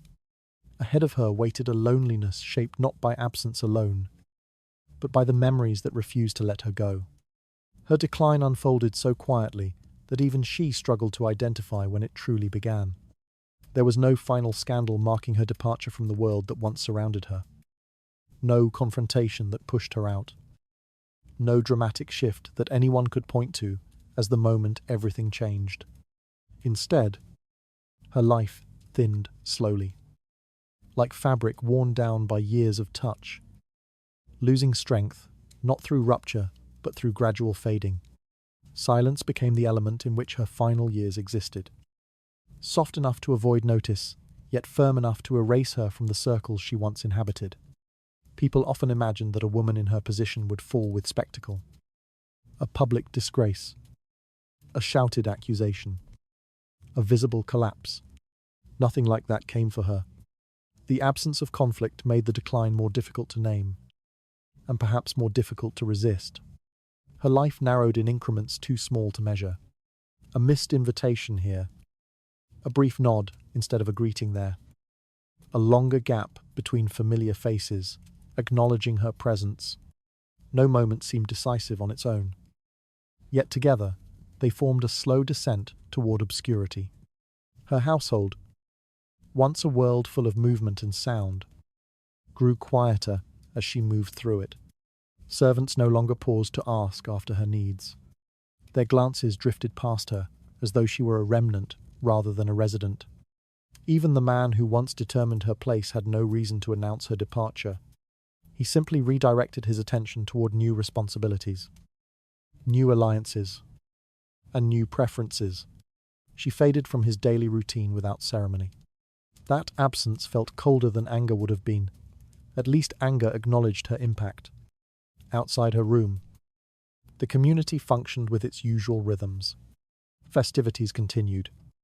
Alliances shifted. Children were born. Positions changed hands. She observed from a distance. Not as someone rejected, but as someone no longer required. The world did not push her away. It simply stopped making space for her. There was no uproar when she ceased attending certain gatherings. No whispered curiosity when she stopped appearing near places she once frequented. The lack of reaction made her absence feel both complete and expected. She found herself adjusting to a life without witnesses. Her footsteps echoed differently when no one waited for her arrival. The days stretched longer, structured only by routines she created to fill the hours. She spent mornings sitting by a window, watching the street with the detached calm of someone who had stepped out of the current while the river kept moving. Afternoons drifted toward evening with little distinction between them. The passing of time no longer measured her importance, only her endurance. There was no single event to signal that she had become a name people rarely spoke of. It happened through a collective forgetting. Those who once knew her shifted their focus toward new stories, new faces, new concerns. Memories of her dissolved naturally, not maliciously, replaced by fresher subjects of interest. Even those who might have recalled her gently refrained from doing so, believing her chapter had closed with no need to revisit it. She felt the fading most sharply when she overheard conversations about the past. People spoke of moments she had lived through, yet they recounted them without any mention of her role. She listened as though hearing versions of events from which she had been expertly removed. The erasure felt precise, not because it was deliberate, but because it was easy. A woman without a public title or recognized status was simple to forget. Her presence had always depended on context, and once the context dissolved, so did the memory. The absence of a final statement made her story resemble a shadow, visible only until the light changed. No public acknowledgement marked her transition into old age. No record of her life entered the official histories kept by clerks and chroniclers. She slipped into the margins without resistance, as though the world had always been prepared to continue without her. Even the documents that survived from those years mentioned her only indirectly, if at all, usually in ways that reduced her identity to a passing detail in someone else's narrative. She did not rage against this disappearance. She felt its progression in the steady quiet of her surroundings, in the lack of urgency in her days, in the calm acceptance that settled over her as she recognized the truth. A life could fade completely without leaving any disturbance behind. The lack of noise made the ending feel inevitable, almost gentle. She became a figure defined less by presence than by memory. Fading, fragmentary, gradually unwoven. Her quiet decline revealed how thoroughly a life could vanish when the world required no explanation for its absence. The muted end of her story settled over her like dusk gathering across an empty field. Ahead of her stretched an even starker truth, one shaped not by fading reputation, but by the small remnants the world chose to remember. Her fading life acquired a sharper outline when compared to the few mistresses history chose to remember. The contrast revealed how unevenly the past preserved its figures. A small number of women, those connected to significant political shifts, royal scandals, or influential births, remained in written accounts, their names recorded by chroniclers who believed their influence shaped the course of events. These women appeared in letters, sermons, court documents, and diplomatic notes. Their legacies survived not because their lives held more meaning, but because their stories intersected with the interests of men whose actions required documentation. She, like most, belonged to the larger group, left entirely outside the record. The absence did not surprise her. Fame in their world relied on proximity to power, but only under specific circumstances. A mistress could be remembered if her presence disrupted alliances or altered succession. She could also be remembered if she embodied scandal at a scale impossible to ignore. But if her existence failed to generate conflict or produce advantage, history had no incentive to retain her name. Silence became the default category for women whose roles remained personal rather than political. This disparity created an illusion that the recorded mistresses represented the norm rather than the exception. When people discussed the past, they referred to the celebrated few, women whose beauty, influence, or downfall became part of the cultural imagination. These figures shaped how later generations understood the position of mistresses, yet their narratives distorted the reality experienced by most women who occupied that role. For every mistress whose name endured, countless others lived and disappeared without leaving a trace. She realized that the celebrated cases overshadowed stories like hers. Chroniclers wrote about affairs that sparked diplomatic tensions, about favoritism that altered court appointments, about children whose contested legitimacy created upheavals. They did not write about the quiet women who slipped into relationships that shaped only their own lives. These unrecorded women carried burdens equally heavy, yet their suffering never reached the threshold that compelled a historian's pen. Her own story illustrated this gap painfully well. She had loved, endured, lost, and faded a full human life. Yet none of it qualified for preservation. No letter preserved her voice. No document marked her decline. She would not appear in family trees, chronicles, or archives.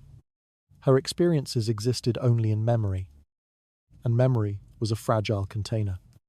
Once she was gone, nothing would remain except vague rumors. If even that. She sometimes imagined how her life would look had she been one of the women history chose to remember. A chronicler might have described her beauty, assigning it the kind of flourish writers used when connecting appearance to fate. A diplomat might have mentioned her influence on a decision. A priest might have criticized her presence at court. Even disapproval would have granted her a shadow of immortality. But her story held no such entry points. Her life continued quietly, and quiet lives vanish easily. The silence surrounding women like her formed a pattern, not an accident. Society treated them as temporary figures, significant only in relation to the men they accompanied. Once that relationship ended, nothing remained to justify attention.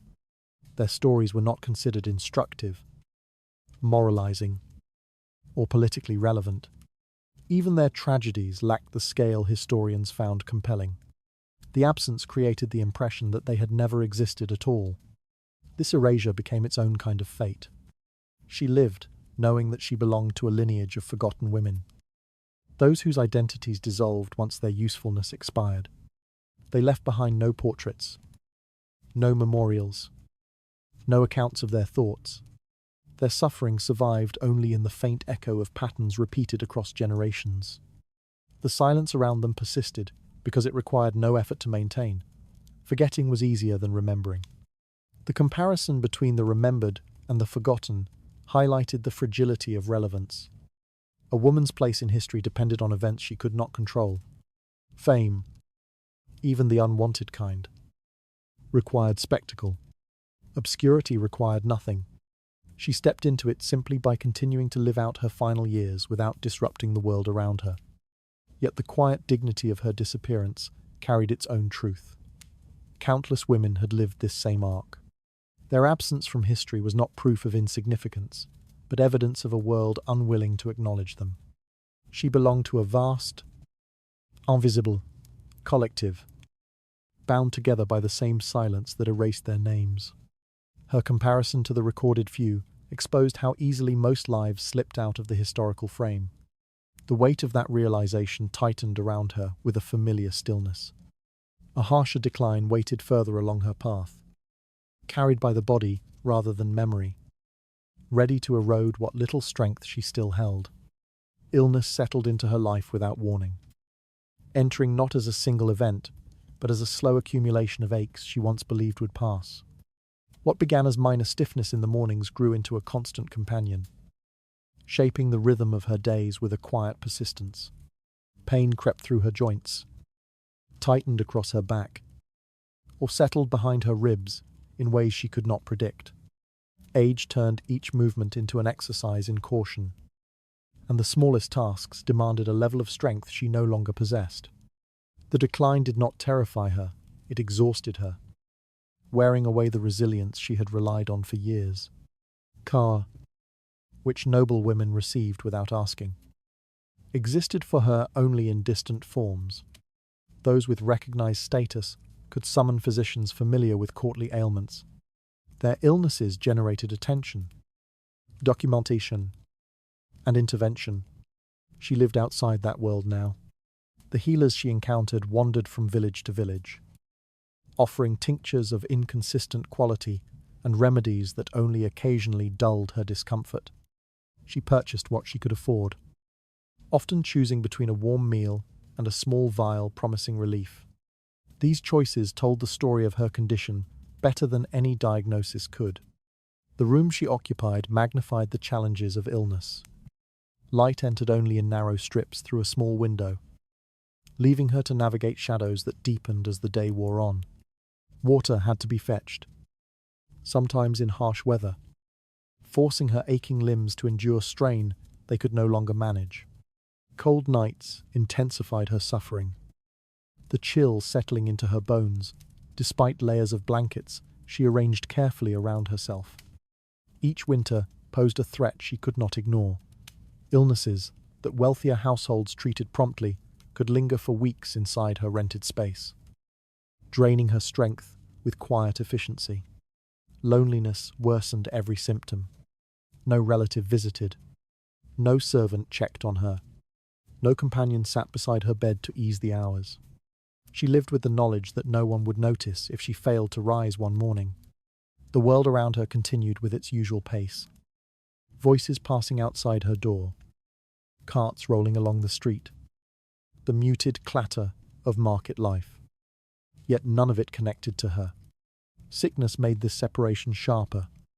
A woman without family or title did not expect care. and society did not view her suffering as a matter requiring concern. Seeking help became an ordeal. She moved slowly, calculating each step so she would not collapse in public. When she spoke to herbalists or neighbors, their responses remained polite but detached. No one asked what had brought her to this condition. People saw only an aging woman with limited means. One more among many. The anonymity shielded her from scrutiny, but also from compassion. Even when she sat to rest outside a shop, head bowed and breath uneven, no one paused long enough to offer assistance. She had become part of the quiet scenery of hardship. Her memories, when they surfaced, deepened the contrast.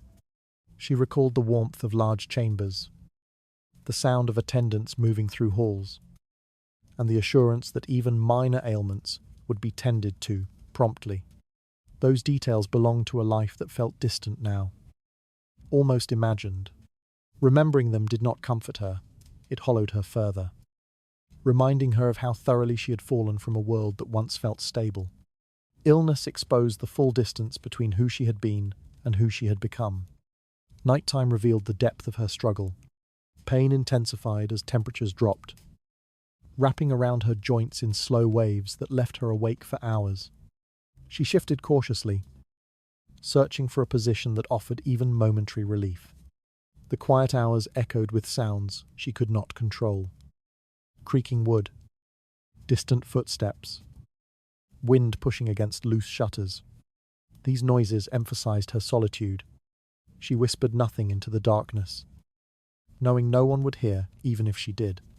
Fear occasionally visited her in the form of simple, practical questions. What would happen if she grew too weak to walk? Who would notice if she lost consciousness? The uncertainty did not panic her, but it lingered as an unspoken companion. She adjusted her habits accordingly, keeping water close to the bed, avoiding difficult tasks, and rationing her energy with precision. These small strategies became essential, a form of self-care created in the absence of any other. Illness also revealed how invisibility could deepen with age. People rarely looked directly at her now. Those who did offered brief nods before turning away, as though her fragility made them uncomfortable. She sensed that the world viewed her as someone who had already stepped out of its central frame, someone whose decline required no witness. The absence of recognition felt as heavy as the illness itself. No record was preserved of this part of her life.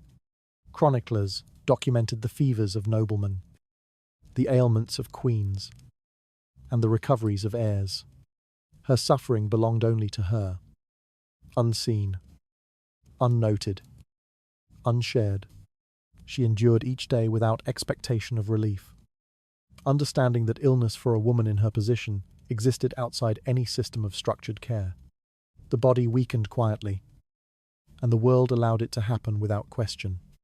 The progression of her illness revealed how completely she had slipped beyond the protections others took for granted. The weight of that quiet struggle tightened around her with every passing day.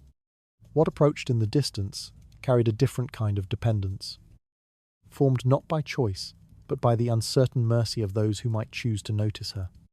Dependence settled into her life without ceremony, forming itself through a series of small concessions she once believed temporary. The first time she accepted a discreet coin from someone who barely met her eyes. She told herself it was only until her strength returned. The second time, she assured herself it was a brief necessity. By the third, she understood that she had entered a new stage of existence, one in which survival rested not on entitlement or stability, but on the unpredictable kindness of others. Nothing about this dependence felt secure, yet it became her only reliable rhythm. The financial help she received came in irregular amounts, always given quietly and without acknowledgement. These gestures did not resemble formal support, they resembled something closer to pity. A servant from the estate might slip her a small purse on behalf of someone who preferred not to be mentioned. A neighbour might leave food at her door without knocking. A shopkeeper might pretend not to notice when she fell short on payment. Each kindness was real, but none of them formed a foundation she could stand on. The help functioned as a temporary patch, never enough to lift her, only enough to keep her from collapsing entirely. Such assistance carried an unspoken expectation, gratitude without questions. She knew better than to ask who had sent coins or why the amounts varied. The lack of transparency kept her in a position of quiet compliance. If she pushed for clarity, she risked losing the only support available to her. Dependency of this kind required her to remain agreeable, discreet, and unassuming. She understood this dynamic intuitively. The world expected nothing from her except that she stay small enough not to disrupt its comfort.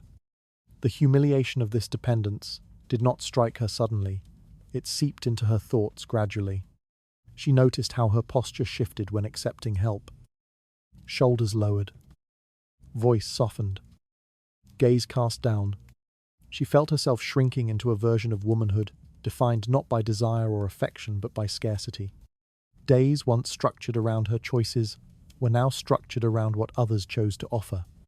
She lived waiting for generosity to appear, hoping it would arrive before her needs grew too pressing. Her interactions became shaped by caution. She avoided angering anyone who might withdraw support. She accepted unfair treatment from those who believed kindness granted them moral superiority. She kept her gratitude visible, even when it felt forced. Because gratitude made people more willing to continue helping, she learned to perform humility in ways that ensured her survival. The performance did not deceive her. It only reminded her how far she had fallen from the independence she once imagined she possessed. Even these small acts of charity came with risk. Assistance could be rescinded at any moment, without explanation or apology.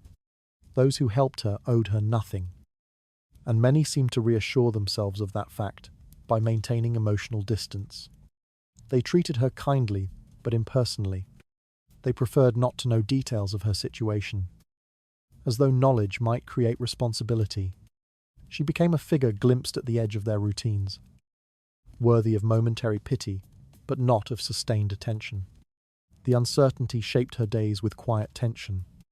Each morning, she woke, wondering whether help would arrive or whether she must stretch her limited resources further. She rationed food, mended worn clothing repeatedly, and postponed small needs until they became pressing. She lived in a state of controlled desperation, always balancing immediate requirements against the unpredictable nature of charity. Isolation deepened this vulnerability. Without relatives or legal standing, she could not demand fairness or stability from the world.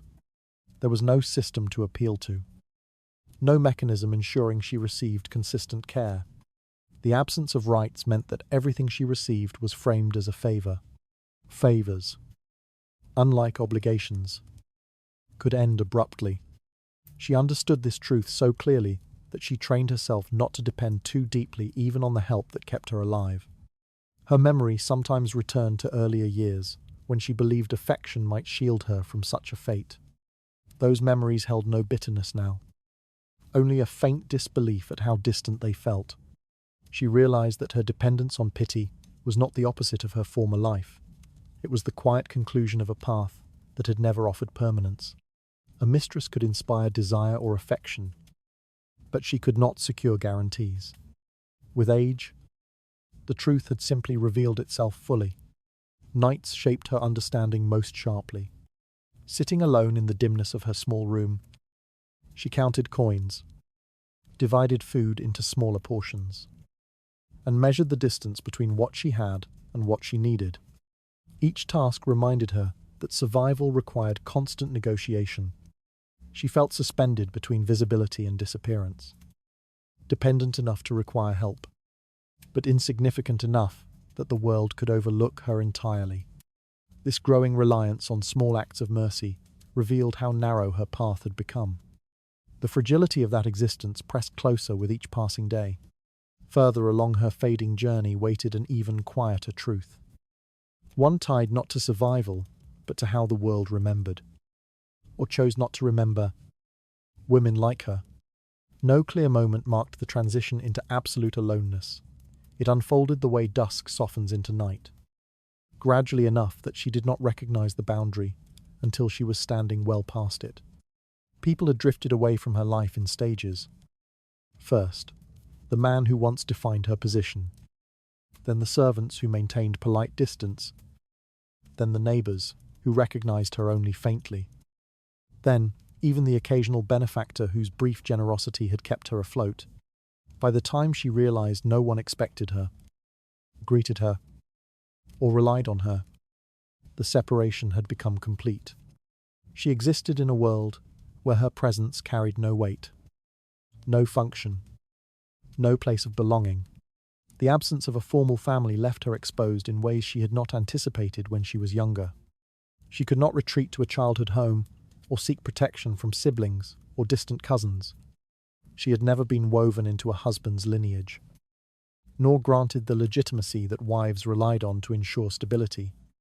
Without a recognized family structure, she became a figure with no category. Communities understood how to care for widows, mothers, or aging relatives. They did not understand how to respond to a woman whose life had been shaped by a role society never intended to support. This lack of position revealed itself most sharply when she sought help. Questions that wives could answer easily. Who is responsible for you? Where does your household lie? Who carries your name? Became impossible for her. She belonged nowhere. Her identity, once connected to a man's admiration, existed now as a loose thread detached from the fabric of social expectation. Even her surname floated uncertainly between what she had been born into and what she had abandoned long ago. The world preferred clarity, and she could no longer provide it. The absence of a protected identity left her vulnerable to erasure.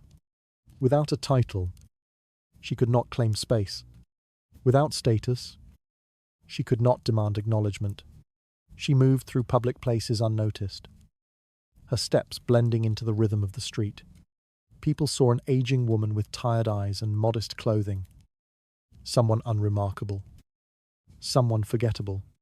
They did not see a life that had once touched the inner chambers of power. They saw only what remained after that life dissolved. She felt the full weight of this dissolution when she attempted to engage with others. Conversations faltered because she could not answer the simplest questions without revealing the instability of her circumstances. She avoided discussing her past. The details felt unbelievable, even to her. She avoided discussing her present. The fragility embarrassed her. She learned to respond with generalities, offering enough politeness to avoid offending, but not enough detail to invite curiosity. Loneliness deepened through this restraint, turning her into a quiet figure at the edges of gatherings she no longer truly entered. Her living space reinforced the feeling of displacement. The small rented room lacked any marker of identity. No family heirlooms. No portrait. No objects tying her to a lineage. She possessed only what she could carry, and those items held little meaning beyond usefulness. When she looked around the room, she saw no sign that it belonged to her, no symbol of memory or permanence. It resembled a temporary shelter rather than a home. The absence of belonging within those walls mirrored the absence of belonging beyond them. She sometimes stepped outside simply to feel part of the world. Yet each outing reminded her of how unattached she had become. She watched children run through narrow streets, their mothers calling after them. She observed shopkeepers greeting regular patrons by name. She noticed acquaintances exchanging brief touches or warm nods. These simple connections, so ordinary for others, existed outside her reach. Her existence carried no anchor, no relational ties strong enough to pull her back into the current of communal life. The question of where she belonged surfaced most acutely at night. As she sat by the dim light of a candle, she wondered if a person still existed fully when no one needed them. She had once been desired, sought after, even admired in quiet ways. That presence had not felt permanent, yet it had given shape to her days. Now, without the scaffolding of attention or affection, she felt suspended in a kind of social emptiness, alive, but not attached, present, but not integrated. She understood that the world defined belonging through roles, households, and obligations. She possessed none. A woman without family could still belong to a community. A woman without status could still belong to a trade. But a woman whose past had removed her from ordinary pathways and whose present lacked recognition found herself outside every category. She became someone who lived not within society but adjacent to it. No one actively pushed her away. Belonging simply required ties she no longer had. When lives changed, people drifted naturally toward those who mattered to them. And she was not part of anyone's circle anymore. Her name rested nowhere. No ledger recorded her. No household claimed her. No person depended on her presence. She remained upright and breathing, yet socially unrooted. An existence that felt strangely suspended, neither remembered nor needed. This growing detachment revealed how a life could continue even after every formal tie had dissolved. The quiet void around her deepened with unsettling steadiness. What waited ahead carried the weight of finality, shaped not by absence alone, but by the way memory slips away once the world stops listening. Legacy for a woman in her position rarely took the form of something preserved, nothing she experienced. Not the affection she once inspired, not the influence she occasionally held, not the quiet endurance that shaped her final years, entered any written account. History concerned itself with alliances, wars, succession, and the movements of men whose actions altered the realm. A mistress whose life touched only private corners left no trace in such narratives. Her days unfolded with depth and consequence. Yet none of it translated into the type of evidence chroniclers deemed worth recording. Scribes wrote about treaties, conflicts, marriages, and births connected to the noble lines that defined political structures. They did not write about the women who lived at the periphery of those structures, shaping emotional currents rather than public events. Even those mistresses who briefly appeared in official documents did so as footnotes to the actions of others, mentioned for their beauty, blamed for their influence, or listed anonymously in court expenses. For someone like her, whose presence generated neither scandal nor advantage, the absence from records became absolute. The lack of documentation meant the world would eventually behave as though she had never existed. No parchment held her name. No ledger referenced her contributions. No chronicler traced her decline. When future generations studied the Tudor years, they would encounter echoes of powerful figures, but none of those echoes included women whose lives unfolded in quiet margins. The silence erased not only her story but the stories of countless women who lived parallel fates, shaping the emotional texture of an era while remaining unacknowledged by it. She sometimes wondered what it might feel like to be remembered, not celebrated, not mythologized, simply remembered. Even minor figures in noble households left behind traces, a mention in correspondence, a brief note in an account book, a name carved discreetly into a chapel record. She would have accepted even the smallest acknowledgement. Something to confirm that she had occupied space in a world that so easily forgot its less visible inhabitants. That longing was not for recognition, but for proof that her life held form beyond her own recollection. The absence of memorials made her decline even quieter. Noble women received funerals, marked by rituals and prayers, their resting places inscribed with messages, assuring the living that their memory endured. She expected nothing of the sort. A burial in common ground, perhaps without a marker, would separate her from the world as thoroughly as history already had. Time would pass over that plot of earth without hesitation. Grass would grow. Bones would settle. The grave would become indistinguishable from all others. Even in life, she sensed how little space remained for her in the collective memory of those around her. People spoke of recent events with no mention of her earlier presence. Families recounted stories spanning years that overlapped with her own history. Yet they spoke as though she had never stood in their halls. She had been part of their world, but not part with their narrative. Memories that included her became inconvenient fragments, easier to smooth out than preserve. Her belongings offered no legacy either. She owned nothing that carried her name, no object that would pass through generations as a token of remembrance. The few items she kept were practical, not symbolic: a shawl to stay warm, a small mirror to check her reflection, a simple box to hold coins and letters that no longer arrived. None of it held meaning large enough to outlive her. When she eventually left her room for the last time, others would clear it with little hesitation, sorting her possessions into piles of use and waste. Nothing would prompt wonder about the woman who once held them. She sometimes tried to imagine how the world would change after her death. Streets would remain busy, markets would open, households would continue their daily rhythms. Her absence would not alter a single decision, nor shift the course of anyone's life. The realization did not sadden her. It clarified the truth she had lived with for years, that her story had never been woven into the broader fabric of society. She had lived between roles, between identities, between formal categories. The world recorded those who fit its structures. She fit none. Yet, in the quiet of her final years, she carried a private understanding that her life, though unrecorded, held meaning simply by being lived. She felt sorrow not for the lack of legacy, but for the knowledge that countless women before her and countless after her would vanish in the same way. Unseen, unmarked, unremembered except by themselves. Their lives shaped emotional histories.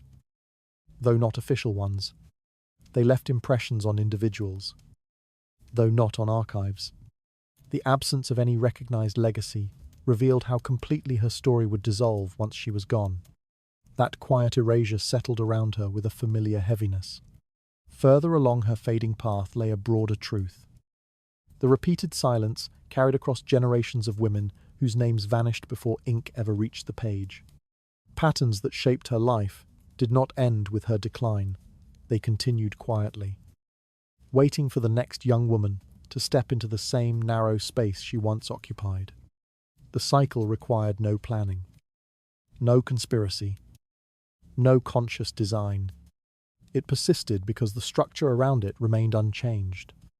Every generation produced new faces, women drawn into arrangements that promised affection or stability, but offered little protection when time and circumstance shifted. Their stories differed in detail, yet the trajectory repeated with unsettling precision. Younger women entered these roles believing their experience would diverge from the past.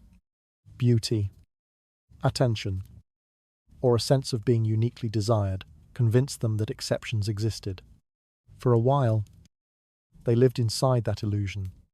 Gifts arrived, doors opened, glances lingered with warmth that felt undeniable. They believed their influence carried weight, that their presence altered the room in a way no one could overlook. In those early seasons, it seemed possible that the future might hold something more secure. But the structure surrounding them followed the same blueprint. A mistress could be cherished, but she could not be legitimized. She could be admired, but she could not claim permanence. Her position existed outside law, lineage, and social protection.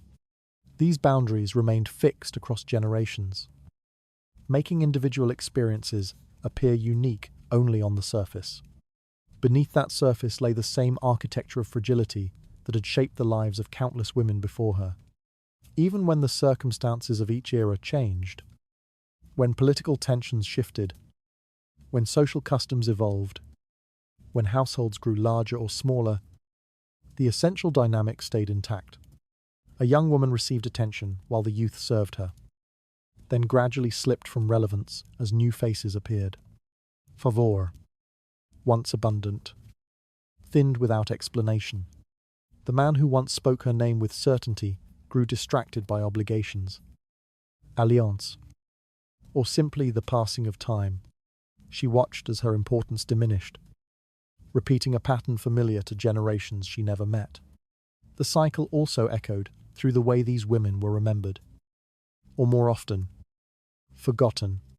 A few left traces in letters or stories, but most faded into obscurity, as though their presence had never carried meaning. Their experiences merged into a collective silence, a history of emotional labor and invisible influence that chroniclers never bothered to record. Each forgotten life reinforced the ease with which the cycle continued. When no one recognized the pattern, nothing interrupted it.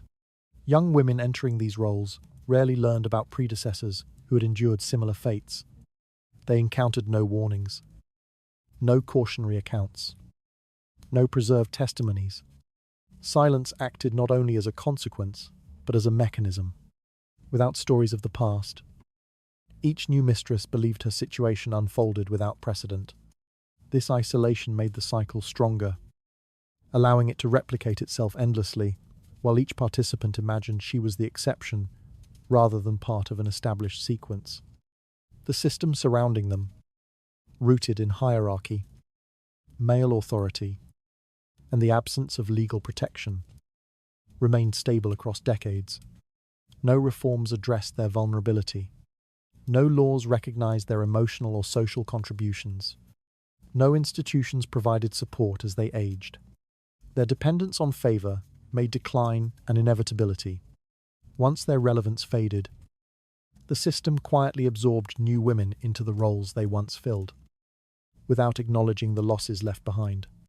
She recognized this structure late in life, when her own experience had already followed the same descent she now saw reflected in younger faces. Watching them from a distance, she noticed the familiar signs, the nervous excitement, the cautious pride, the sense of being chosen. She understood their trajectory more clearly than they ever could in those early moments. The hope in their eyes reminded her of a younger version of herself. Bright, expectant, unprepared for how swiftly time would alter their position. As she observed these repetitions, she felt no bitterness toward the women who followed her. They were not rivals. They were successors in a lineage shaped not by choice but by circumstance. Their presence confirmed that her story, though unrecorded, was not unique. It formed part of a larger pattern, stretching backward through history and forward into futures she would never witness.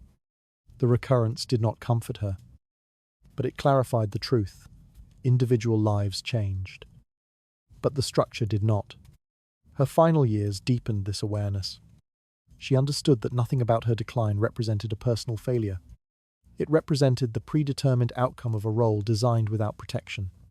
The system welcomed women when they were young and useful, then allowed them to disappear when they were no longer required. The repetition persisted because it served the needs of those in power, not the women moving through it. This recognition of repetition revealed how little the world shifted, even as generations passed. The quiet continuation of the pattern pressed against her with familiar weight. Beyond the dim stretch of her remaining days waited the final truth of all. How a life disappears once the last fragile threads of memory begin to loosen. History keeps the names of kings with remarkable loyalty. Their victories, their failures, their marriages, their wars, all preserved with a clarity that suggests permanence. Every decision they made appears as if carved into the walls of time, impossible to ignore. Their power never had to fight for recognition. The structure of the world ensured it. Their stories were written before they even lived them. But the older mistresses who once lived near that power aged in a silence that deepened year after year. Their decline left almost no imprint. What once made them visible, youth, beauty, and proximity, faded slowly. And with it faded any interest the world had in who they became. Their final years existed outside the margins of every record, even though they once shaped private decisions that altered the trajectory of families, alliances, and households. Their disappearance was not a mystery. It was an expectation. They became shadows in places that no longer remembered their footsteps. A woman who had once entered noble halls with quiet confidence now lived in modest rooms where no one announced her presence. There were no visitors carrying messages, no servants who bowed their heads when she passed. The world that once revolved around her expressions and gestures continued without noticing she was gone. Her life reduced itself to the space she occupied, and even that space felt temporary. The authority of men remained intact, written carefully into history as if the entire realm depended on it. The stories of kings survived because the world insisted they should. But the stories of aging mistresses dissolved because the world believed they were never meant to matter, and so they became unrecorded, unwitnessed, and eventually forgotten. Their existence preserved only as faint rumors in households that no longer cared to remember the details. For many, their lives ended without ceremony. They died as quietly as they had aged. Some passed away in the presence of strangers who had no interest in who they once were. Others died alone, with no one to hold their name in memory. The women who had once been watched, judged, envied, or desired now left the world without leaving evidence that they had ever shaped a moment of Tudor life. Their graves, if they had them, bore no symbols of significance. Their stories belonged to no book, no chronicle, no lineage. Yet their lives were not empty.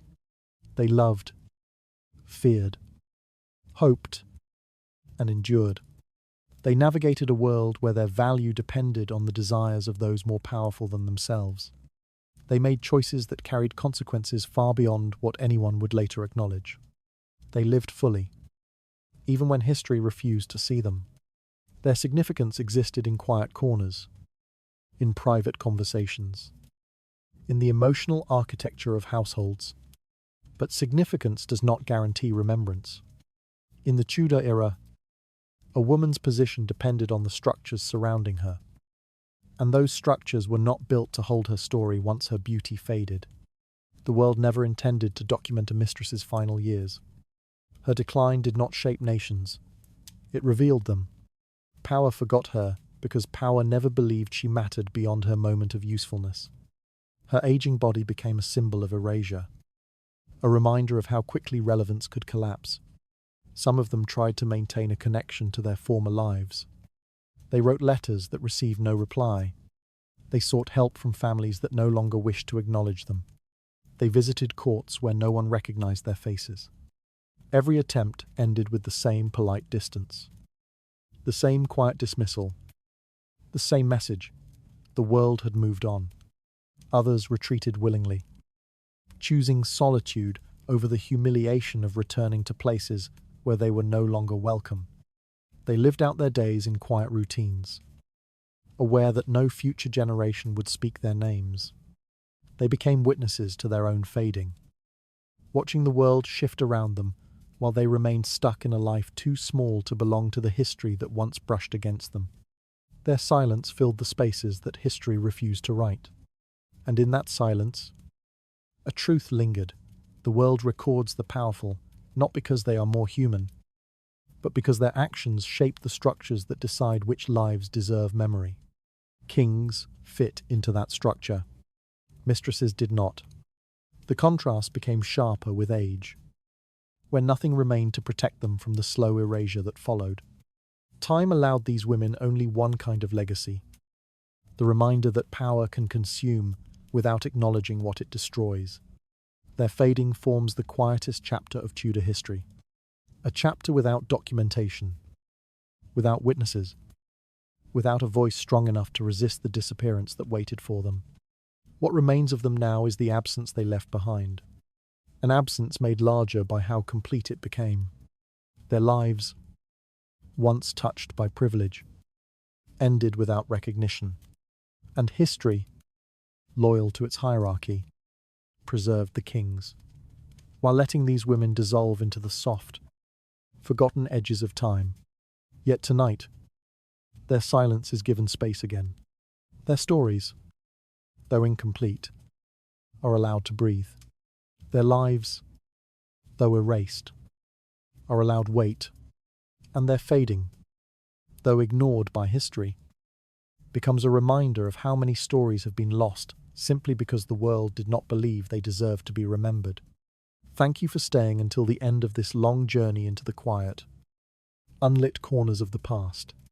May your night be gentle. May your thoughts loosen their weight. And may sleep come to you with the softness that eluded so many forgotten hearts. Good night.